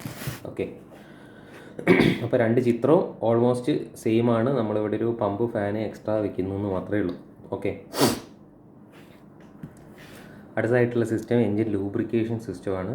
അപ്പം എൻജിൻ ലൂബ്രിക്കേഷൻ സിസ്റ്റം എന്ന് പറഞ്ഞു കഴിഞ്ഞാൽ, എൻജിൻ്റെ മൂവിങ് പാർട്സിൻ്റെ ഇടയിലുള്ള ഫ്രിക്ഷൻ കുറയ്ക്കാനും അതുവഴി തേയ്മാനം കുറയ്ക്കാനൊക്കെ വേണ്ടിയിട്ട് ലൂബ്രിക്കേറ്റിംഗ് ഓയിലിനെ സപ്ലൈ ചെയ്യാനുള്ള എൻജിനകത്തുള്ള സിസ്റ്റമാണ് എൻജിൻ ലൂബ്രിക്കേഷൻ സിസ്റ്റം എന്ന് പറയുന്നത്. ഓക്കെ, എൻജിൻ ലൂബ്രിക്കേഷൻ സിസ്റ്റത്തിനെ പറ്റി അത്രയാണ് പറയാനുള്ളത്. പിന്നെ അതിൻ്റെ കുറേ ടൈപ്പുകളാണ്. ടൈപ്പിൽ ഒന്നാമത്തെ ടൈപ്പ് ആയിട്ട് പഠിക്കാനുള്ളത് സ്പ്ലാഷ് ലൂബ്രിക്കേഷൻ സിസ്റ്റമാണ്. ഓക്കെ, പ്രധാനമായിട്ടും 2 സ്ട്രോക്ക് എൻജിനുകളിലൊക്കെ പ്രധാനമായിട്ടും കാണുന്ന ഒരു സിസ്റ്റമാണ് സ്പ്ലാഷ് ലൂബ്രിക്കേഷൻ സിസ്റ്റം എന്ന് പറഞ്ഞു കഴിഞ്ഞാൽ. ഇതിൽ കാര്യമായിട്ട് ഈ ചിത്രം എന്ന് പറഞ്ഞാൽ നിങ്ങൾ ഈ ഒരു ചിത്രം ശ്രദ്ധിക്കുക. ഈ ചിത്രത്തിൽ നമുക്ക് ഇവിടെ പിസ്റ്റൺ കാണാം, സിലിണ്ടർ കാണാം, ഓക്കെ, കണക്റ്റിംഗ് റോഡ് കാണാം. ഓക്കെ, കണക്റ്റിംഗ് റോഡിൻ്റെ ബിഗ് എൻഡിൽ നമ്മളിവിടെ ഒരു സ്ട്രക്ചർ കാണാം ഇതുപോലെ. ഇതിനെ നമ്മൾ വിളിക്കുന്ന പേരാണ് സ്കൂപ്പ്. ഈ ഒരു കാര്യം മാത്രമാണ് സ്പ്ലാഷ് ലൂബ്രിക്കേഷൻ സിസ്റ്റത്തിൽ ശ്രദ്ധിക്കാനുള്ളത്. അപ്പം കണക്റ്റിംഗ് റോഡ് അല്ലെങ്കിൽ ക്രാങ്ക് ഷാഫ്റ്റ് റൊട്ടേറ്റ് ചെയ്യുന്ന സമയത്ത് ഈ സ്കൂപ്പ് ഇങ്ങനെ അതിൻ്റെ കൂട്ടത്തിൽ റൊട്ടേറ്റ് ചെയ്യുന്നു. ഓക്കെ, അങ്ങനെ റൊട്ടേറ്റ് ചെയ്യുന്ന സമയത്ത് ഇത് താഴത്തെത്തുന്ന സമയത്ത് ഈ സ്കൂപ്പിൽ ഇതൊരു നമ്മളെ കരണ്ടി പോലത്തെ ഷേപ്പുള്ളൊരു സാധനമാണ്. അത് അടിയിൽ നിന്ന് എന്ത് ചെയ്യുന്നു, താഴെ ഭാഗത്ത് എത്തുന്ന സമയത്ത് അവിടുന്ന് നമ്മുടെ ലൂബ്രിക്കേറ്റിംഗ് ഓയിലിനെ അവിടുന്ന് കോരിയെടുക്കുകയും മുകളിലേക്ക് പോകുന്ന സമയത്ത് അതിങ്ങനെ സ്പ്ലാഷ് ചെയ്യുകയും ചെയ്യും. സ്പ്ലാഷ് ചെയ്യുക എന്ന് പറഞ്ഞാൽ ഇങ്ങനെ തെറിപ്പിക്കുകയും ചെയ്യും. ഇങ്ങനെ തെറിപ്പിച്ചിട്ട് അത് മുകളിൽ മൂവിങ് പാർട്സിലേക്കൊക്കെ എന്ത് ചെയ്യും, തെറിച്ച് വീഴുന്നു. അങ്ങനെ എൻജിൻ്റെ പാർട്സിനകത്തൊക്കെ ലൂബ്രിക്കേഷൻ കിട്ടുന്നു. അപ്പോൾ ഈ ഒരു ലൂബ്രിക്കേഷൻ സിസ്റ്റത്തിനെയാണ് നമ്മൾ സ്പ്ലാഷ് ലൂബ്രിക്കേഷൻ സിസ്റ്റം എന്ന് പറയുന്നത്. അടുത്തതാണ് pressure lubrication system. Pressure lubrication system എന്ന് പറഞ്ഞാൽ അത് നമ്മളൊരു പമ്പ് വെച്ചിട്ട് നമ്മൾ ഫോഴ്സ്ഫുള്ളി ലൂബ്രിക്കേറ്റിംഗ് ഓയിലിനെ എൻജിൻ്റെ മൂവിങ് പാർട്സിലേക്കൊക്കെ എത്തിക്കുന്ന സിസ്റ്റമാണ് പ്രഷർ ലൂബ്രിക്കേഷൻ സിസ്റ്റം എന്ന് പറഞ്ഞാൽ. ഓക്കെ, അപ്പോൾ നമ്മളെ ക്രാങ്ക് കേസിൽ ഇതാണ് നമ്മളെ ക്രാങ്ക് കേസ്. അപ്പം അവിടെ നമുക്ക് ഇവിടെ എന്തുണ്ടാവും, ലൂബ്രിക്കേറ്റിംഗ് ഓയിൽ ഇതിൻ്റെ താഴെയാണ് ഉണ്ടാവുക എന്ന് ഞാൻ നേരത്തെ പറഞ്ഞിട്ടുണ്ടായിരുന്നു. അപ്പോൾ അതിനകത്ത് ആദ്യം തന്നെ ഒരു സ്ട്രെയിനർ അല്ലെങ്കിൽ ഒരു പ്രൈമറി ഫിൽറ്റർ ഉണ്ടാവും. അത് കഴിഞ്ഞാൽ ഓയിൽ പമ്പ് ഉണ്ടാവും. ഈ ഓയിൽ പമ്പ് സ്ട്രെയിനർ വഴി എന്ത് ചെയ്യുന്നു, നമ്മളെ ലൂബ്രിക്കേറ്റിംഗ് ഓയിലിനെ വലിച്ചെടുക്കുന്നു. അത് കഴിഞ്ഞിട്ട് സെക്കൻഡറി മെയിൻ ഓയിൽ ഫിൽറ്റർ ഉണ്ടാവും. പൊടിപടലങ്ങളൊക്കെ അവിടെ റിമൂവ് ചെയ്തതിന് ശേഷം അതിനെ മേലെ ഓയിൽ ഗാലറികളിലേക്ക് സപ്ലൈ ചെയ്യാണ് ചെയ്യുന്നത്. ഓക്കെ, അപ്പോൾ നമ്മളെ ഈ ക്രാങ്ക് ഷാഫ്റ്റിൻ്റെ ഭാഗത്തും ക്യാം ഷാഫ്റ്റിൻ്റെ ഭാഗത്തു കൂടിയൊക്കെ ഓയിൽ ഗാലറികളുണ്ട്. അതുവഴി അവിടെയുള്ള ഓരോ ജെറ്റുകൾ വഴി എന്ത് ചെയ്യുന്നു, ഓയിലിനെ അവിടെയൊക്കെ കൊണ്ടുപോയിട്ട് എന്ത് ചെയ്യുന്നു, സപ്ലൈ ചെയ്ത് എത്തിക്കുന്നു. എന്നിട്ട് ഇവിടെ നിന്നൊക്കെ ഈ സ്ഥലങ്ങളിലൊക്കെ ഫോഴ്സ്ഫുള്ളി ഓയിലിനെ എത്തിക്കുകയും അവിടെ നിന്ന് ലൂബ്രിക്കേഷൻ കഴിഞ്ഞ് കഴിഞ്ഞാലുള്ള ഓയിലൊക്കെ താഴേക്ക് ഇങ്ങനെ തുള്ളിയായിട്ട് താഴേക്ക് വീണ്ടും ക്രാങ്ക് കേസിലേക്ക് തന്നെ വീഴുകയും ചെയ്യും. അപ്പോൾ ഇങ്ങനെയാണ് പ്രഷർ ലൂബ്രിക്കേഷൻ സിസ്റ്റം നടക്കുന്നത്. അപ്പം നമ്മുടെ ഉദ്ദേശം എന്ന് പറഞ്ഞാൽ ക്രാങ്ക് കേസിലുള്ള ലൂബ്രിക്കേറ്റിംഗ് ഓയിലിനെ എൻജിൻ്റെ മൂവിങ് പാർട്സുകളിലൊക്കെ എത്തിക്കുക എന്നുള്ളതാണ്. അപ്പോൾ അതിന് പ്രധാനമായിട്ടും ഒരു ഓയിൽ പമ്പ് നമുക്ക് ആവശ്യമാണ്. അതുപോലെ തന്നെ 2 സെറ്റ് ഓഫ് ഫിൽറ്ററുകളും നമുക്ക് ആവശ്യമാണ്. പിന്നുള്ളത് ഓയിലിൻ്റെ ഗാലറികളും അവിടെയുള്ള ഡ്രിൽഡ് ഹോളുകളും ഒക്കെയാണ് ഇതിൻ്റെ പ്രധാനമായിട്ടുള്ള ഭാഗങ്ങൾ എന്ന് പറയുന്നത്. ഓക്കെ, അപ്പോൾ ഇത് പരീക്ഷയ്ക്ക് ചിത്രം വരയ്ക്കാൻ വേണ്ടിയിട്ട് ചോദിച്ച് കണ്ടിട്ടില്ല. കുറച്ച് കോംപ്ലിക്കേറ്റഡ് ചിത്രമായതുകൊണ്ട്. അപ്പോൾ നിങ്ങൾ മനസ്സിലാക്കി വെക്കുക എങ്ങനെയാണ് പ്രഷർ ഫീഡ് ലൂബ്രിക്കേഷൻ വർക്ക് ചെയ്യുന്നത് എന്നുള്ളത്. പിന്നെ നമുക്ക് ഇതിൽ പറയാത്തൊരു സാധനം പെട്രോയിൽ ലൂബ്രിക്കേഷൻ സിസ്റ്റം എന്ന് പറഞ്ഞൊരു പരിപാടിയുണ്ട്. 2 സ്ട്രോക്ക് എൻജിനുകളിൽ യൂസ് ചെയ്യുന്ന ഒരു ലൂബ്രിക്കേഷൻ സിസ്റ്റമാണ് പെട്രോയിൽ ലൂബ്രിക്കേഷൻ സിസ്റ്റം. അതായത് നിങ്ങൾ കാണാറുണ്ട് ചിലപ്പോൾ പെട്രോൾ പമ്പിൽ പെട്രോളിൻ്റെ കൂടെ പെട്രോൾ ടാങ്കിലേക്ക് ഓയിൽ മിക്സ് ചെയ്ത് കൊടുക്കും. അതൊരു ചെറിയ പ്രൊപ്പോർഷനിലാണ് കൊടുക്കുക. അങ്ങനെ പെട്രോളിൻ്റെ കൂടെ ഓയിൽ മിക്സ് ചെയ്തിട്ട് എൻജിനിലേക്ക് എന്ത് ചെയ്യുന്നു, പെട്രോളും ഓയിലും ഒരുമിച്ചെത്തുകയും കമ്പഷൻ നടക്കുന്ന സമയത്ത് അതിനകത്തുള്ള ഓയിൽ അവിടെ ലൂബ്രിക്കേറ്റിംഗ് പരിപാടികളൊക്കെ നടത്തുകയും ചെയ്യും. ഓക്കെ, അങ്ങനെ ആ രീതിയിൽ ഒരു പ്രത്യേകിച്ചൊരു സിസ്റ്റം ഇല്ലാതെ പെട്രോളിൻ്റെ കൂടെ മിക്സ് ചെയ്ത് കൊടുക്കുന്ന സിസ്റ്റത്തിനെയാണ് പെട്രോയിൽ എന്ന് പറയുന്നത്. പെട്രോൾ പ്ലസ് ഓയിൽ എന്ന് മനസ്സിലാക്കിയാൽ മതി. ഇനി നമുക്ക് നോക്കാനുള്ളത് ഫ്യൂവൽ സിസ്റ്റംസ് ആണ്. അതായത് പെട്രോൾ എഞ്ചിൻ്റെയും ഡീസൽ എഞ്ചിൻ്റെയും fuel systems. Fuel system of petrol engine അവിടെ കാണാം. ഫ്യൂവൽ സിസ്റ്റം ഓഫ് ഡീസൽ എഞ്ചിന് നമുക്ക് താഴെ കാണാവുന്നതാണ്. അപ്പോൾ ഫ്യൂവൽ സിസ്റ്റം ഓഫ് പെട്രോൾ എഞ്ചിനിൽ നമ്മൾ നോക്കുകയാണെന്നുണ്ടെങ്കിൽ അവിടെ കാണാം നമുക്ക് ആദ്യം തന്നെ ഒരു ഫ്യൂവൽ ടാങ്ക് ഉണ്ടാവും. ഫ്യൂവൽ ടാങ്കിനകത്തുനിന്ന് ഒരു ഫ്യൂവൽ പമ്പ് ഫ്യൂവലിനെ വലിച്ചെടുത്തിട്ട് എങ്ങോട്ടേക്ക് വിടുന്നു, എൻജിനിലേക്ക് വിടുകയാണ്. എൻജിനിലേക്ക് വിടുന്നതിന് മുമ്പേ പെട്രോൾ എൻജിനിൽ കാണുന്ന ഫ്യൂവലിനെ എയറിനെ മിക്സ് ചെയ്യാനുള്ള ഭാഗമാണ് carburettor. Okay, കാർബുറേറ്ററിൽ air fuel mixture ഇങ്ങനെയാണ് പറയുക, എയർ ഈസ് ഫ്യൂവൽ. അപ്പോൾ ഒരു നിശ്ചിത പ്രൊപ്പോർഷനിൽ എന്ത് ചെയ്യുന്നു, എഞ്ചിനിലേക്ക് ആവശ്യമായ രീതിയിൽ എയറിനെയും ഫ്യൂവലിനെയും കൂടെ മിക്സ് ചെയ്യാൻ വേണ്ടിയിട്ടാണ് നമ്മൾ കാർബുറേറ്റർ യൂസ് ചെയ്യുന്നത്. അപ്പോൾ കാർബുറേറ്ററിന് എനിക്ക് 2 എൻട്രികൾ ഉണ്ടാവും. ഒരെണ്ണം ഫ്യൂവലാണ് അകത്തേക്ക് വരുന്നത്, രണ്ടാമത്തത് എയർ ഫിൽറ്റർ വഴി എയറാണ് അകത്തേക്ക് വരുന്നത്. എയർ ഫിൽറ്റർ വഴി എയർ അകത്തേക്ക് വരുന്നു. ഇവിടെ ഫ്യൂൽ ടാങ്ക്, ഫ്യൂൽ ഫിൽറ്ററൊക്കെ വഴി ഫ്യൂൽ കാർബറേറ്ററിനകത്തേക്ക് വരുന്നു. എന്നിട്ട് കാർബറേറ്ററിൻ്റെ ഉള്ളിൽ ഇത് രണ്ടും കൂടെ മിക്സ് ആയതിനു ശേഷം എയർ ഫ്യൂൽ മിക്സ്ചറാണ് എന്ത് ചെയ്യുന്നത്, നമ്മുടെ എൻജിനിലേക്ക് സപ്ലൈ ചെയ്യപ്പെടുന്നത്. ഓക്കെ, അപ്പം ഫ്യൂൽ സിസ്റ്റം എന്ന് പറഞ്ഞു കഴിഞ്ഞാൽ ഫ്യൂൽ ടാങ്കിലുള്ള ഫ്യൂൽ എൻജിൻ വരെ എത്തുന്നത് ഏതൊക്കെ ഭാഗങ്ങളിലൂടെ കയറിയിട്ടാണ് എന്ന് കാണിക്കുന്നതാണ് നമ്മുടെ ഫ്യൂൽ സിസ്റ്റം എന്ന് പറയുന്നത്. അപ്പോൾ പെട്രോൾ എൻജിനകത്ത് ഫ്യൂൽ സിസ്റ്റം കാണിക്കുന്ന സമയത്ത് നമ്മൾ കാണിക്കേണ്ടത് എന്താണ്? ഒരു ഫ്യൂൽ ടാങ്ക്, ഫ്യൂൽ പമ്പ് വേണം. ഓക്കെ, ഫ്യൂൽ ടാങ്ക് വേണം, ഫ്യൂൽ പമ്പ് വേണം. അത് കഴിഞ്ഞാൽ നേരെ ഫ്യൂൽ കാർബറേറ്ററിലേക്ക് പോവാണ്. കാർബറേറ്ററിലേക്ക് വേറൊരു വഴി കൂടെ എയർ അകത്തേക്ക് കയറുന്നു. അതിൻ്റെ ഉള്ളിൽ വെച്ചിട്ട് എയർ ഫ്യൂൽ മിക്സ് ആവുന്നു. ആ മിക്സായ എയർ ഫ്യൂൽ നേരെ എങ്ങോട്ട് ചെല്ലുന്നു? എഞ്ചിനിലേക്ക് ചെല്ലുന്നു. എഞ്ചിനിലേക്ക് ചെന്നാൽ എന്താണ് ഉണ്ടാവുക എന്ന് നമുക്കറിയാം. എഞ്ചിനിൽ സക്ഷൻ സ്ട്രോക്കിൻ്റെ സമയത്ത് എയർ ഫ്യൂൽ മിക്സർ അകത്തേക്ക് വരുന്നു. അത് കഴിഞ്ഞിട്ടുള്ള വർക്കിംഗ് ഒക്കെ നമ്മൾ നേരത്തെ പറഞ്ഞതാണ്. അപ്പോൾ എഞ്ചിൻ്റെ വർക്കിംഗ് അല്ല, എഞ്ചിനിലേക്ക് ഫ്യൂവലിനെ എത്തിച്ചു കൊടുക്കുന്ന, ടാങ്കിൽ നിന്ന് ഉള്ള ഫ്യൂവലിനെ എത്തിച്ചു കൊടുക്കുന്ന ഈ ഒരു സിസ്റ്റത്തിനെയാണ് നമ്മൾ ഫ്യൂവൽ സിസ്റ്റം എന്ന് പറയുന്നത്. ഓക്കെ, അപ്പോൾ പെട്രോൾ എഞ്ചിനിലെ ഫ്യൂവൽ സിസ്റ്റം ഇതാണ്. അതിൻ്റെ കമ്പോണൻറ്റ്, അതിൻ്റെ വർക്കിംഗ് ഒക്കെ കൃത്യമായിട്ട് മനസ്സിലാക്കിയിട്ട് എഴുതി വെക്കുക, ഫിഗർ വരയ്ക്കാൻ പഠിക്കാം. ഓക്കെ, ഇനി നമ്മൾ ഡീസൽ എഞ്ചിനിലേക്ക് വരുമ്പോൾ ഫ്യൂൽ എഞ്ചിനിൽ എന്തൊക്കെ മാറ്റമാണ്, ഫ്യൂവൽ സിസ്റ്റത്തിൽ എന്തൊക്കെ മാറ്റമാണെന്നുള്ളത് നോക്കുക. നേരത്തെ പെട്രോൾ ടാങ്ക് ആണെങ്കിൽ ഇവിടെ നമുക്ക് ഡീസൽ ടാങ്ക് ആയിരിക്കും ഉണ്ടാവുക. ഓക്കെ, നേരത്തെ ഫ്യൂൽ ഫീഡ് പമ്പ് ഉണ്ട്, അതുപോലെ തന്നെ ഇവിടെ ഒരു ഫ്യൂൽ ഫീഡ് പമ്പ് ഉണ്ട്. നമ്മളിതൊരു എന്താണ്, ഫീഡ് പമ്പാണ്. ഫീഡ് പമ്പ് എന്ന് പറഞ്ഞാൽ ചെറിയ പവറുള്ളൊരു പമ്പാണ്. അതായത് ഇപ്പം അതിൻ്റെ ആവശ്യം എന്ന് പറഞ്ഞു കഴിഞ്ഞാൽ ഡീസൽ ടാങ്ക് എഞ്ചിൻ്റെ ലെവലിനേക്കാളും താഴെയാണെങ്കിൽ ആ ചെറിയൊരു ഹൈറ്റിലേക്ക് ലിഫ്റ്റ് ചെയ്യാൻ വേണ്ടിയിട്ട് വളരെ ചെറിയ പവറുള്ളൊരു പമ്പ് ആവശ്യമുള്ളൂ. അതിനാണ് നമ്മൾ ഫീഡ് പമ്പ് എന്ന് പറയുന്നത്. പെട്രോൾ എഞ്ചിനകത്ത് ആ ഫ്യൂൽ ഫീഡ് പമ്പ് മാത്രമേ ഉണ്ടാവുള്ളൂ. പക്ഷേ ഡീസൽ എഞ്ചിനകത്ത് ഫ്യൂൽ ഫീഡ് പമ്പ് വഴി നേരെ ചെല്ലുന്നത്, ഫ്യൂൽ ഫീഡ് പമ്പ് വഴി നേരെ ചെല്ലുന്നത് വേറൊരു ഫ്യൂൽ പമ്പിലേക്കാണ്. ഇതിനെ ഫ്യൂൽ ഇഞ്ചക്ഷൻ പമ്പ് എന്നാണ് പറയുന്നത്.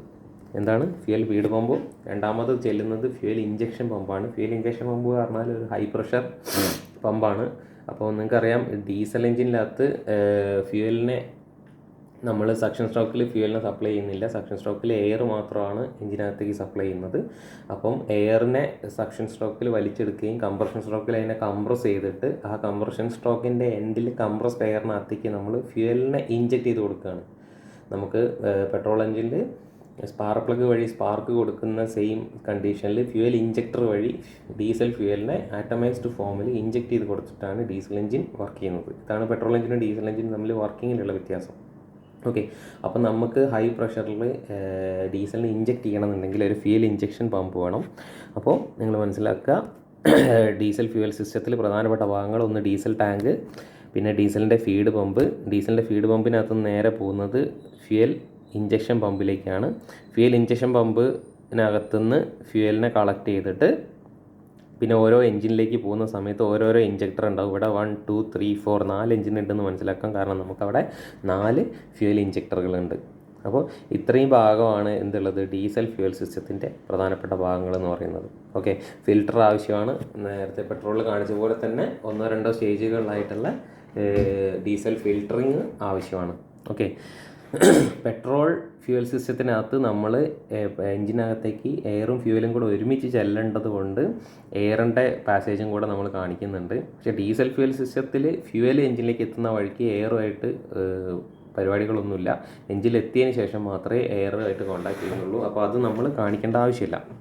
ഓക്കെ, ഇഞ്ചക്ടർ വരെയുള്ള ഭാഗം കാണിച്ചാൽ മതി. അപ്പോൾ അതിൻ്റെ ഭാഗങ്ങൾ എന്തൊക്കെയാണെന്നുള്ളത് കൃത്യമായിട്ട് മനസ്സിലാക്കി വെക്കുക, ചിത്രം വരയ്ക്കാൻ പഠിക്കുക, പാർട്സൊക്കെ അടയാളപ്പെടുത്താൻ പഠിക്കുക. നമ്മളിപ്പോൾ പഠിച്ച ഡീസൽ ഫ്യൂവൽ സിസ്റ്റത്തിനോട് സിമിലറായിട്ട് അതിൻ്റെ കൂടെ പഠിക്കാൻ പറ്റുന്ന ഒരു ഭാഗമാണ് ഈ മൊഡ്യൂളിൽ തന്നെയുള്ള CRDI എന്ന് പറയുന്ന സിസ്റ്റം. CRDI എന്ന് പറഞ്ഞു കഴിഞ്ഞാൽ കോമൺ റെയിൽ ഡയറക്റ്റ് ഇഞ്ചക്ഷൻ എന്നാണ് അതിൻ്റെ പേര്. ഓക്കെ, അപ്പോൾ അതൊരു ഡീസൽ എഞ്ചിനകത്ത് ഉപയോഗിക്കുന്ന ഒരു സിസ്റ്റമാണ്. ഓക്കെ, അപ്പോൾ ഇതിനകത്ത് നിങ്ങൾ നോക്കിയാൽ കാണാം, നിങ്ങൾക്ക് ഇവിടെ നമുക്ക് ഫ്യൂവൽ ടാങ്ക് ഉണ്ട്. ഓക്കെ, ഇവിടെ ഫ്യൂവൽ ഫിൽറ്റർ ഉണ്ട്. ഫ്യൂവൽ ഫിൽറ്റർ വഴി ഫ്യൂവലിനെ വലിച്ചെടുക്കും, അതായത് ഡീസലിനെ വലിച്ചെടുക്കും. ഫ്യൂവൽ ട്രാൻസ്ഫർ പമ്പ് അല്ലെങ്കിൽ ഒരു ഫ്യൂവൽ ഫീഡ് പമ്പ് ഉണ്ടാവും. അത് കഴിഞ്ഞ് സെക്കൻഡറി ഫിൽറ്റർ വഴി ഫിൽട്രേഷൻ കഴിഞ്ഞിട്ട് നേരെ ഹൈ പ്രഷർ പമ്പ് അഥവാ നമ്മൾ നേരത്തെ പറഞ്ഞ ഫ്യൂവൽ ഇഞ്ചക്ഷൻ പമ്പിലേക്ക് എത്തുന്നു. ഫ്യൂവൽ ഇഞ്ചക്ഷൻ പമ്പിൽ നിന്ന് ഹൈ പ്രഷറിൽ ഫ്യൂവലിനെ എന്ത് ചെയ്യുന്നു, നമ്മൾ ഫ്യൂവൽ ഇഞ്ചക്ടറിലേക്ക് വിടും എന്നാണ് പറഞ്ഞത്. അപ്പോൾ ഇവിടെ നിന്ന് നേരെ പോയിട്ട് ഫ്യൂവൽ ഇഞ്ചക്ടറിലേക്കാണ് പോകുന്നത്. ഫ്യൂവൽ ഇഞ്ചക്ടറിലേക്ക് പോകുന്ന വഴിക്ക് ഇവിടെ ഒരു കോമൺ റെയിൽ എന്ന് പറയുന്ന ഒരു വരാന്ത പോലത്തെ ഒരു കോമൺ പാസേജ് എന്ന് വിചാരിക്കുക. അതിനകത്ത് കുറേ റൂമുകൾ തുറന്നു വെച്ചിട്ടുണ്ട്. ഓക്കെ. അപ്പോൾ ഈ കോമൺ റെയിലിലേക്കാണ് നമ്മൾ ആ ഹൈ പ്രഷർ ഡീസൽ എത്തിച്ചേരുന്നത്. അവിടെ നിന്ന് എന്ത് ചെയ്യുന്നു, ഓരോ പാസേജ് വഴി ഇഞ്ചക്ടറിലേക്ക് എന്ത് ചെയ്യുകയാണ്, നമ്മുടെ ഫ്യൂവലിനെ എത്തിക്കുകയാണ്. അപ്പോൾ ഈ കോമൺ റെയിൽ എന്നൊരു ഭാഗം ഇവിടെ യൂസ് ചെയ്യുന്നത് കൊണ്ട്, അതായത് മൾട്ടി സിലിണ്ടർ എഞ്ചിനുകൾ, ഡീസൽ എഞ്ചിൻ്റെ മൾട്ടി സിലിണ്ടർ എഞ്ചിനുകൾ വർക്ക് ചെയ്യാനുള്ള ഒരു സിസ്റ്റമാണ് കോമൺ റെയിൽ സിസ്റ്റം എന്ന് പറയുന്നത്. അപ്പോൾ ഈ കോമൺ റെയിൽ എന്ന് പറയുന്ന ഭാഗം ഇവിടെ യൂസ് ചെയ്യുന്നതുകൊണ്ടാണ് നമ്മൾ എന്ത് ചെയ്യുന്നത്, ഇതിനെ CRDI സിസ്റ്റം എന്ന് പറയുന്നത്. അപ്പോൾ ഇത് ഓൾമോസ്റ്റ് നമ്മൾ നേരത്തെ പഠിച്ച ഡീസൽ ഫ്യൂവൽ സിസ്റ്റം തന്നെയാണ്. നമ്മളവിടെ ഒരു കോമൺ റെയിൽ മാത്രം അഡീഷണലി ചേർത്താൽ മതി. അപ്പോൾ ഡീസൽ ഫ്യൂവൽ സിസ്റ്റം പഠിക്കുന്നതിൻ്റെ കൂടെ കോമൺ റെയിൽ സിസ്റ്റം കൂടെ മനസ്സിലാക്കി വെക്കുക. ഒരു കോമൺ റെയിൽ ഇഞ്ചക്ടറിൽ എത്തുന്നതിന് മുമ്പേ നമ്മളവിടെ കാണിച്ചു കൊടുത്താൽ മതി. അപ്പോൾ അതെന്തായി, CRDI സിസ്റ്റമായിട്ട് മാറും. CRDIയുടെ കൂടെ പഠിക്കാനുള്ള മോഡേൺ സിസ്റ്റമാണ് multi point fuel injection system, അതാ MPFI എന്ന് പറയുന്നത്. അതായത് നമ്മൾ കാർബറേറ്റർ പറഞ്ഞു, പെട്രോൾ എഞ്ചിനകത്ത് കാർബറേറ്ററിൻ്റെ ഫംഗ്ഷൻ എന്ന് പറഞ്ഞാൽ എയറിനെയും ഫ്യൂവലിനെയും മിക്സ് ചെയ്യുക എന്നുള്ളതാണ്. ഓക്കെ. അപ്പോൾ ഇതൊക്കെ പഴയ വാഹനങ്ങളിലാണ് കാർബറേറ്റർ യൂസ് ചെയ്തിട്ടുണ്ടായിരുന്നെങ്കിൽ പുതിയ വാഹനങ്ങളൊക്കെ FI ആണ്. FI എന്ന് പറഞ്ഞാൽ ഫ്യൂവൽ ഇഞ്ചക്ഷൻ സിസ്റ്റമാണ് പുതിയ വാഹനങ്ങളിലൊക്കെ യൂസ് ചെയ്യുന്നത്. ഓക്കെ. ഫ്യൂവൽ ഇഞ്ചക്ഷൻ സിസ്റ്റം എന്ന് പറഞ്ഞു കഴിഞ്ഞാൽ നമ്മൾ കാർബറേറ്റർ ഉണ്ടാവില്ല. കാർബറേറ്ററിന് പകരം നമ്മൾ ഡീസൽ എഞ്ചിനിൽ ചെയ്യുന്ന പോലെ തന്നെ ഫ്യൂവലിനെ നമ്മളൊരു ഇഞ്ചക്ടർ വഴി ഇഞ്ചക്ട് ചെയ്ത് കൊടുക്കുകയാണ്. ഓക്കെ. ഇഞ്ചക്ട് ചെയ്ത് കൊടുക്കുന്നത് എഞ്ചിനിലേക്ക് എത്തുന്നതിൻ്റെ തൊട്ട് മുമ്പേ ആയിട്ട്, അതായത് നമ്മളെ മാനിഫോൾഡിൻ്റെ ഒക്കെ ആ ഭാഗത്തായിട്ട് നമ്മൾ ഫ്യൂവൽ ഇഞ്ചക്ടർ ഫിക്സ് ചെയ്യും. അവിടെ നമ്മൾ ഫ്യൂവലിന് ഇഞ്ചക്ട് ചെയ്ത് കൊടുക്കും. അവിടെ വെച്ചിട്ട് അത് അതിലൂടെ വരുന്ന എയറുമായിട്ട് മിക്സ് ചെയ്തിട്ടാണ് എഞ്ചിനിലേക്ക് പോകുന്നത്. ഓക്കെ. അങ്ങനത്തെ മൾട്ടി സിലിണ്ടറുകൾ, അതായത് ഒരു സിംഗിൾ സ്ട്രോക്ക് എഞ്ചിൻ ആണെങ്കിൽ വെറും FI എന്ന് പറയാമെങ്കിൽ, ഒരു 4 സ്ട്രോക്ക് എഞ്ചിൻ, 4 സ്ട്രോക്ക് അല്ല 4 സിലിണ്ടർ എഞ്ചിൻ ഉണ്ടെങ്കിൽ 4 സിലിണ്ടറിലേക്ക് 4 ഇഞ്ചക്ടർ നമുക്ക് ആവശ്യമാണ്. ഓക്കെ. പക്ഷേ നമുക്ക് കാർബറേറ്ററുള്ള സമയത്ത് 4 സിലിണ്ടറുകളിലേക്ക് 4 കാർബറേറ്ററിൻ്റെ ആവശ്യം ഉണ്ടായിരുന്നില്ല. പക്ഷേ ഫ്യൂവൽ ഇഞ്ചക്ഷൻ സിസ്റ്റം വരുമ്പോൾ 4 സിലിണ്ടർ ഉണ്ടെങ്കിൽ 4 ഫ്യൂവൽ ഇഞ്ചക്ടർ ആവശ്യമാണ്. അപ്പോൾ നിങ്ങളിവിടെ നോക്കിയാൽ കാണാം, ഇതാണ് MPFIൻ്റെ ഒരു ചെറിയ ചിത്രം. ഇതിൽ ജസ്റ്റ് അതിൻ്റെ വർക്കിംഗ് മനസ്സിലാക്കാൻ വേണ്ടി മാത്രമേ ഉള്ളൂ. ഇത് നമ്മളെ മാനിഫോൾഡുകളാണ്. ഇത് 1, 2, 3, 4, 5, 6 എന്ന് പറഞ്ഞു കഴിഞ്ഞാൽ നമുക്കിത് മനസ്സിലാക്കാം. ഇത് 6 സിലിണ്ടറുള്ള ഒരു എഞ്ചിനാണെന്ന് മനസ്സിലാക്കാം. ഇവിടേക്ക് എയർ ഇതുവഴി ഇങ്ങനെ കയറി വരുന്നുണ്ട്. ഓക്കെ. എയർ കയറി വരുന്നുണ്ട്. നമുക്ക് ഇവിടുന്ന് എയർ എല്ലാ പാസേജിൽ കൂടി 6 വഴീൻ്റെയും ഇവിടെ വരെ എത്തി നിൽക്കും. അപ്പോൾ ആ സമയത്ത് നമ്മൾ എന്ത് ചെയ്യുന്നു, 6 ഫ്യൂവൽ ഇഞ്ചക്ടറുകൾ നമുക്കിവിടെ കാണാം. ആ ഫ്യൂവൽ ഇഞ്ചക്ടർ വഴി എന്ത് ചെയ്യുന്നു, ഫ്യൂവൽ ഇഞ്ചക്ട് ചെയ്ത് കൊടുക്കുന്നു ഇവിടെ. ഓക്കെ. ഫ്യൂവൽ ഇഞ്ചക്ട് ചെയ്ത് കൊടുക്കുന്നു. എന്നിട്ട് ഇവിടെ വെച്ചിട്ട് എന്ത് ചെയ്യുന്നു, ഈ എയറും ഫ്യൂവലും കൂടെ മിക്സ് ചെയ്തതിന് ശേഷം എയർ ഫ്യൂവൽ മിക്സ്ചർ നേരെ ഓരോ സിലിണ്ടറിലെ ഇൻലെറ്റ് വാൽവ് വഴി അതിൻ്റെ ഉള്ളിലേക്ക് ഇറങ്ങി ചെല്ലുന്നു. ഓക്കെ. അപ്പോൾ നമ്മൾ കാർബറേറ്ററിന് പകരം ഫ്യൂവൽ ഇഞ്ചക്ടർ യൂസ് ചെയ്തിട്ട് എയർ ഫ്യൂവലും കൂടെ മിക്സ് ചെയ്യുന്ന രീതി മോഡേൺ എൻജിൻസിലൊക്കെ ഇതാണ് യൂസ് ചെയ്തത്. മൾട്ടി സിലിണ്ടർ എൻജിനാണെങ്കിൽ ഓരോ സിലിണ്ടറിലും ഓരോ ഇഞ്ചക്ടർ വെച്ചിട്ട് നമ്മൾ വർക്ക് ചെയ്യിപ്പിക്കേണ്ടതുണ്ട്. അപ്പോൾ അതുകൊണ്ട് നമ്മളതിനെ വിളിക്കുന്ന പേരാണ് മൾട്ടി സിലിണ്ടർ എൻജിൻ എന്ന് പറയുന്നത്. ഇപ്പം കുറേ കൂടെ പുതിയ ടെക്നോളജി പ്രകാരം ഇനി ഒരു സിലിണ്ടറിലേക്ക് തന്നെ ഒന്നിലധികം ഇഞ്ചക്ടറുകൾ വെച്ചിട്ടൊക്കെ മൾട്ടി ജെറ്റ് ഇഞ്ചക്ടർ എന്നൊക്കെ പറഞ്ഞിട്ടൊക്കെയുള്ള സിസ്റ്റങ്ങളൊക്കെ ഇപ്പോൾ വന്നിട്ടുണ്ട് പുതിയ വാഹനങ്ങളിലൊക്കെ. അതിലേക്കൊന്നും പോകണ്ട. തൽക്കാലം നിങ്ങൾ MPFI സിസ്റ്റം എന്താണെന്ന് മനസ്സിലാക്കുക. സിമ്പിളായിട്ട് ഈ ഒരു ചിത്രം വരയ്ക്കാനായിട്ട് പഠിക്കാം. അടുത്തതായിട്ടുള്ളത് നമുക്ക് പഠിക്കാനുള്ളത് ഇഗ്നീഷൻ സിസ്റ്റമാണ്. ഇഗ്നീഷൻ സിസ്റ്റത്തിൽ പ്രധാനപ്പെട്ടതും ഇടയ്ക്ക് ചോദിക്കുന്നതായിട്ടുള്ളത് ബാറ്ററി ഇഗ്നീഷൻ സിസ്റ്റമാണ്. ഓക്കെ. ബാറ്ററി ഇഗ്നീഷൻ സിസ്റ്റം എന്താണെന്ന് മനസ്സിലാക്കുക. അപ്പോൾ ഇഗ്നീഷൻ സിസ്റ്റം എന്ന് പറഞ്ഞു കഴിഞ്ഞാൽ വണ്ടിയുടെ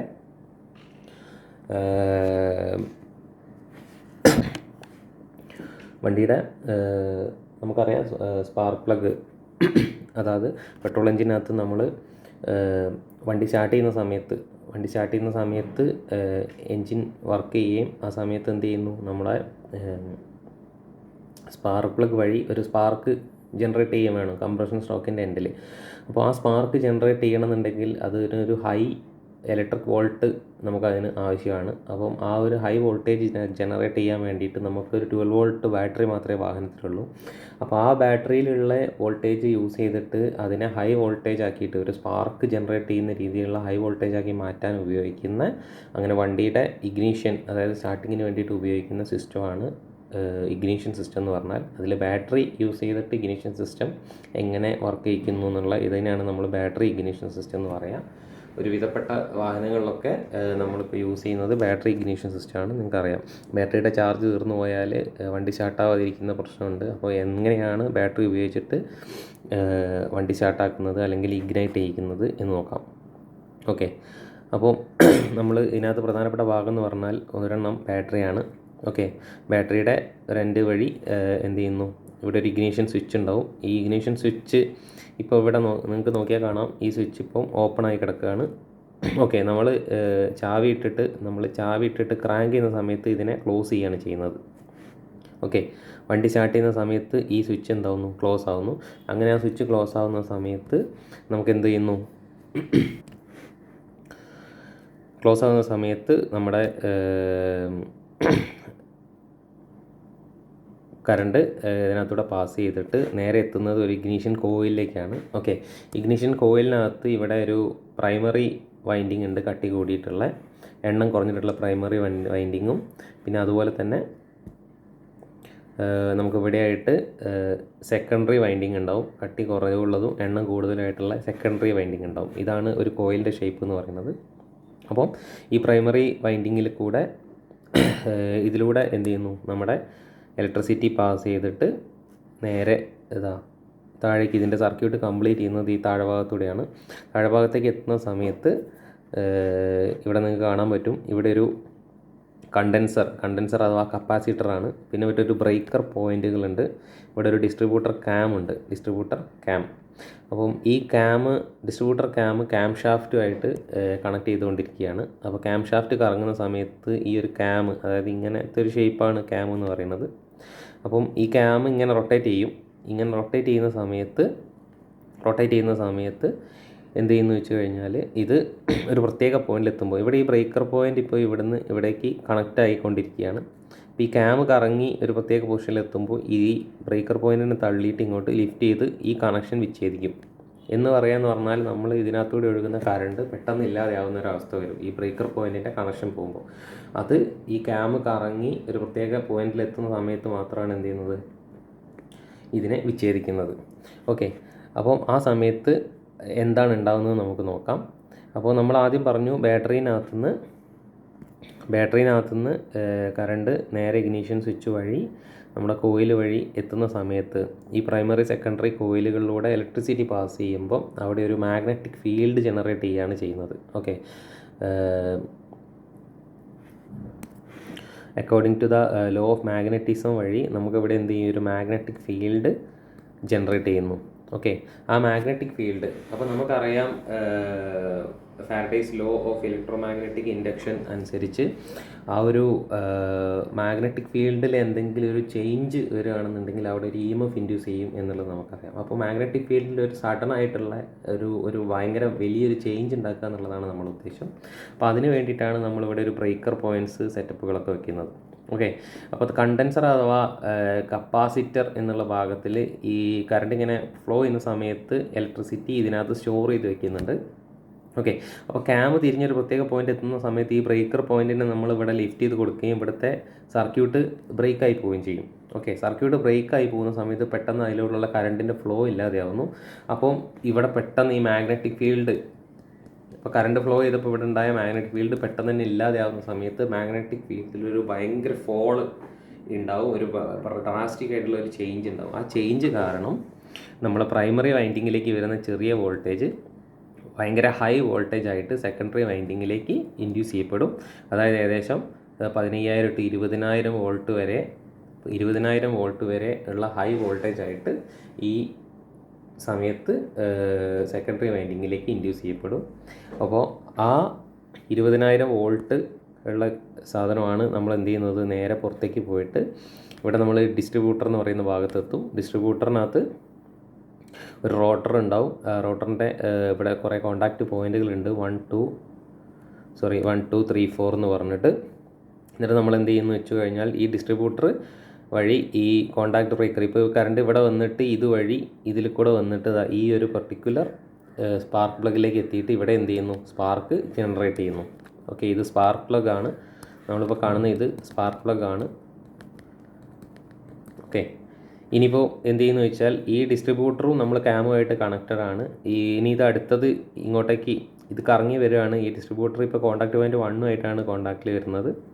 ഇനി നമ്മൾ ഇത് അടുത്ത റൊട്ടേഷനിൽ, അതായത് നമ്മുടെ ക്യാം ഇവിടെ നമ്മളെ കണ്ടൻസറിൻ്റെ അടുത്തുള്ള ഡിസ്ട്രിബ്യൂട്ടർ ക്യാം അവിടെ അടുത്ത റൊട്ടേഷനിൽ വീണ്ടും സർക്യൂട്ട് ബ്രേക്ക് ചെയ്യുന്ന സമയത്ത് വീണ്ടും എന്ത് ചെയ്യുന്നു, ഇതുപോലെ മാഗ്നറ്റിക് ഫീൽഡിൽ ചേഞ്ച് ഉണ്ടാവുകയും ഹൈ സെക്കൻഡറി വോൾട്ടേജ് ഡെവലപ്പ് ചെയ്യുകയും ചെയ്യും. ഏകദേശം 20,000 വോൾട്ടുള്ള സെക്കൻഡറി വോൾട്ടേജ് ജനറേറ്റ് ചെയ്യും.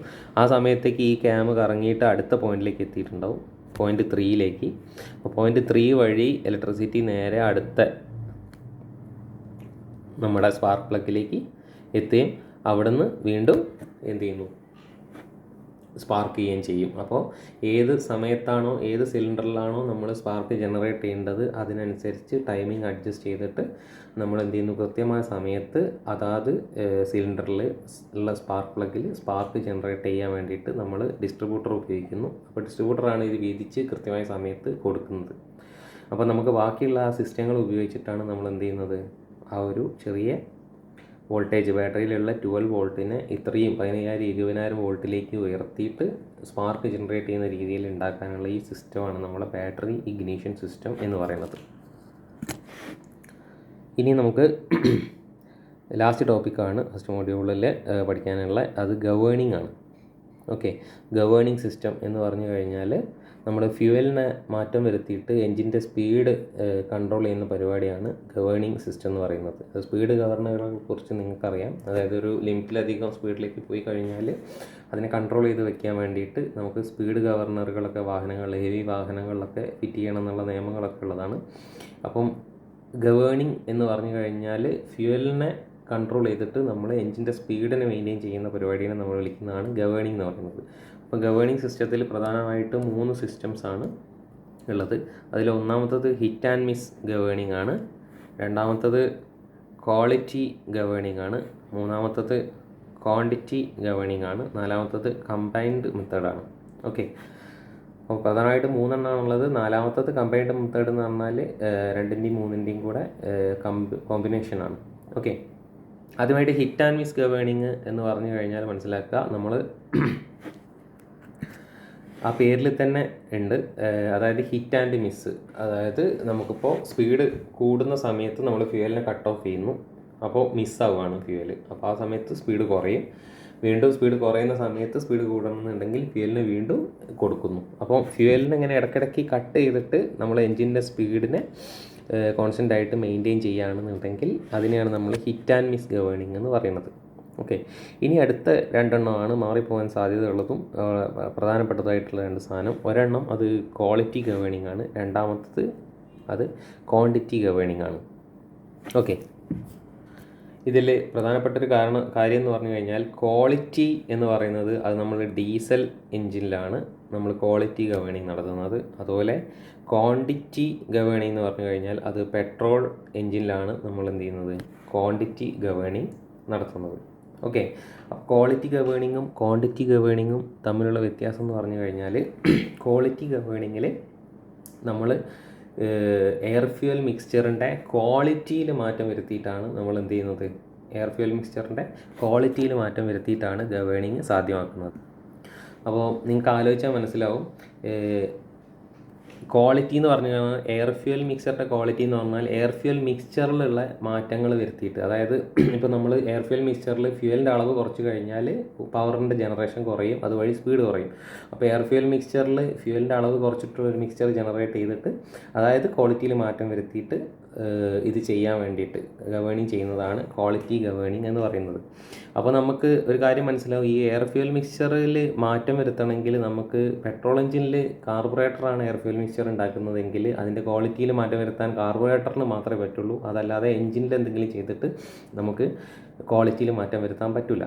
അപ്പോൾ ഡീസൽ എഞ്ചിനിലാണ് നമ്മൾ എയറിനെ മാത്രം എഞ്ചിനിലേക്ക് വലിച്ചെടുക്കുകയും നമ്മൾ കംപ്രഷൻ സ്റ്റോക്കിൻ്റെ എഞ്ചിനിൽ നമ്മൾ ഫ്യൂവലിനെ ഇഞ്ചെക്ട് ചെയ്ത് കൊടുക്കുകയും ചെയ്യുന്ന ഡീസൽ എഞ്ചിനിലാണ് നമുക്ക് എന്ത് ചെയ്യാൻ പറ്റുക, ഫ്യൂവലിൻ്റെ അളവിൽ മാറ്റം വരുത്തിയിട്ട് നമുക്ക് എയർ ഫ്യൂവൽ മിക്സ്ചർ അഡ്ജസ്റ്റ് ചെയ്യാൻ പറ്റുക.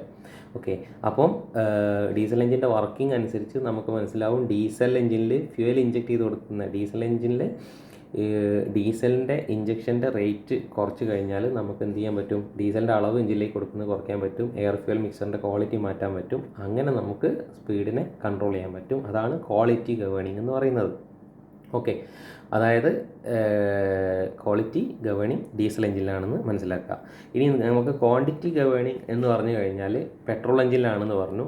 കാരണം പെട്രോൾ എഞ്ചിനിൽ നമ്മൾ കാർബുറേറ്ററിനകത്ത് എയർ ഫ്യൂൽ മിക്സ്ചർ നമുക്ക് ഓൾറെഡി ഉണ്ടായി കഴിഞ്ഞു. അപ്പോൾ ആ എയർ ഫ്യൂൽ മിക്സറിൻ്റെ ക്വാളിറ്റിയിൽ നമുക്കിനി മാറ്റം വരുത്താൻ പറ്റില്ല. നമുക്കിനി ആകെപ്പാടെ പെട്രോൾ എഞ്ചിനിൽ സ്പീഡ് കൺട്രോൾ ചെയ്യണമെങ്കിലുള്ള ആകെ മാർഗ്ഗം എന്ന് പറഞ്ഞാൽ എയർ ഫ്യൂൽ മിക്സ്ചറിൻ്റെ ക്വാണ്ടിറ്റി അഥവാ അളവ് കുറയ്ക്കുക. അതായത് ഒരു ഇത്ര യൂണിറ്റ് ഉള്ളത് അതിനകത്ത് കട്ട് ചെയ്തിട്ട് ഒരു ഇത്ര യൂണിറ്റ് നമ്മൾ കട്ട് ചെയ്ത് മാറ്റി വയ്ക്കുന്നു, ബാക്കിയുള്ളതിനെ മാത്രം നമ്മൾ അങ്ങോട്ട് സപ്ലൈ ചെയ്യുന്നു. അപ്പോൾ അതിൻ്റെ ക്വാണ്ടിറ്റി കുറച്ച് ഇവിടെ ബ്ലോക്ക് ചെയ്ത് വെച്ചിട്ട് കുറച്ച് മാത്രം അങ്ങോട്ടേക്ക് കൊടുത്തു കഴിഞ്ഞാൽ നമുക്ക് എഞ്ചിൻ്റെ സ്പീഡ് കുറയ്ക്കാൻ പറ്റും. പെട്രോൾ എഞ്ചിനിൽ ഈ രീതിയിൽ മാത്രമേ എഞ്ചിൻ്റെ സ്പീഡ് കൺട്രോൾ ചെയ്യാൻ പറ്റുള്ളൂ. അതുകൊണ്ട് നമ്മൾ പെട്രോൾ എഞ്ചിനിലുള്ള ഗവേണിങ്ങിനെ ക്വാണ്ടിറ്റി ഗവേണിംഗ് എന്നാണ് പറയുന്നത്. അപ്പോൾ ഞാൻ വീണ്ടും എടുത്ത് പറയാനുള്ള കാരണം ഈ ക്വാണ്ടിറ്റിയും ക്വാളിറ്റിയും തമ്മിൽ അങ്ങോട്ടും ഇങ്ങോട്ടും മാറിപ്പോരുത്, പെട്രോൾ എഞ്ചിൻ ഡീസൽ എഞ്ചിനും തമ്മിൽ മാറിപ്പോരുത്. ഇത് വളരെ പ്രധാനപ്പെട്ട ഒരു ടോപ്പിക്കാണ്, ക്വസ്റ്റ്യൻ വരാൻ മാക്സിമം ചാൻസ് ഉള്ളൊരു ഏരിയയാണ്. അതുകൊണ്ട് ക്വാണ്ടിറ്റിയും ക്വാളിറ്റിയും തമ്മിൽ മാറിപ്പോകാതെ ശ്രദ്ധിക്കുക. കമ്പൈൻഡ് മെത്തേഡ് എന്ന് പറഞ്ഞു കഴിഞ്ഞാൽ ക്വാണ്ടിറ്റി പ്ലസ് ക്വാളിറ്റി. ഓക്കെ, അപ്പോൾ ഇത് രണ്ടും കൂടെ കമ്പൈൻ ചെയ്തിട്ടുള്ള ഒരു ഗവേണിംഗ് മെത്തേഡാണ് കമ്പൈൻഡ് മെത്തേഡ്. അതിനെക്കുറിച്ച് കൂടുതൽ ഡീറ്റെയിൽ ആയിട്ടൊന്നും ശ്രദ്ധിക്കേണ്ട, ഇത് ആ രീതിക്ക് തന്നെ പഠിച്ചു വെച്ചാൽ മതി. ഓക്കെ, അപ്പോൾ ഇത്രയാണ് ഫസ്റ്റ് മൊഡ്യൂളിൽ നമുക്ക് പറയാനുള്ളത്. ഇനി അടുത്തത് മൊഡ്യൂൾ 2 ആണ്. അടുത്തൊരു വീഡിയോ ആയിട്ട് നമുക്ക് ചെയ്യാം.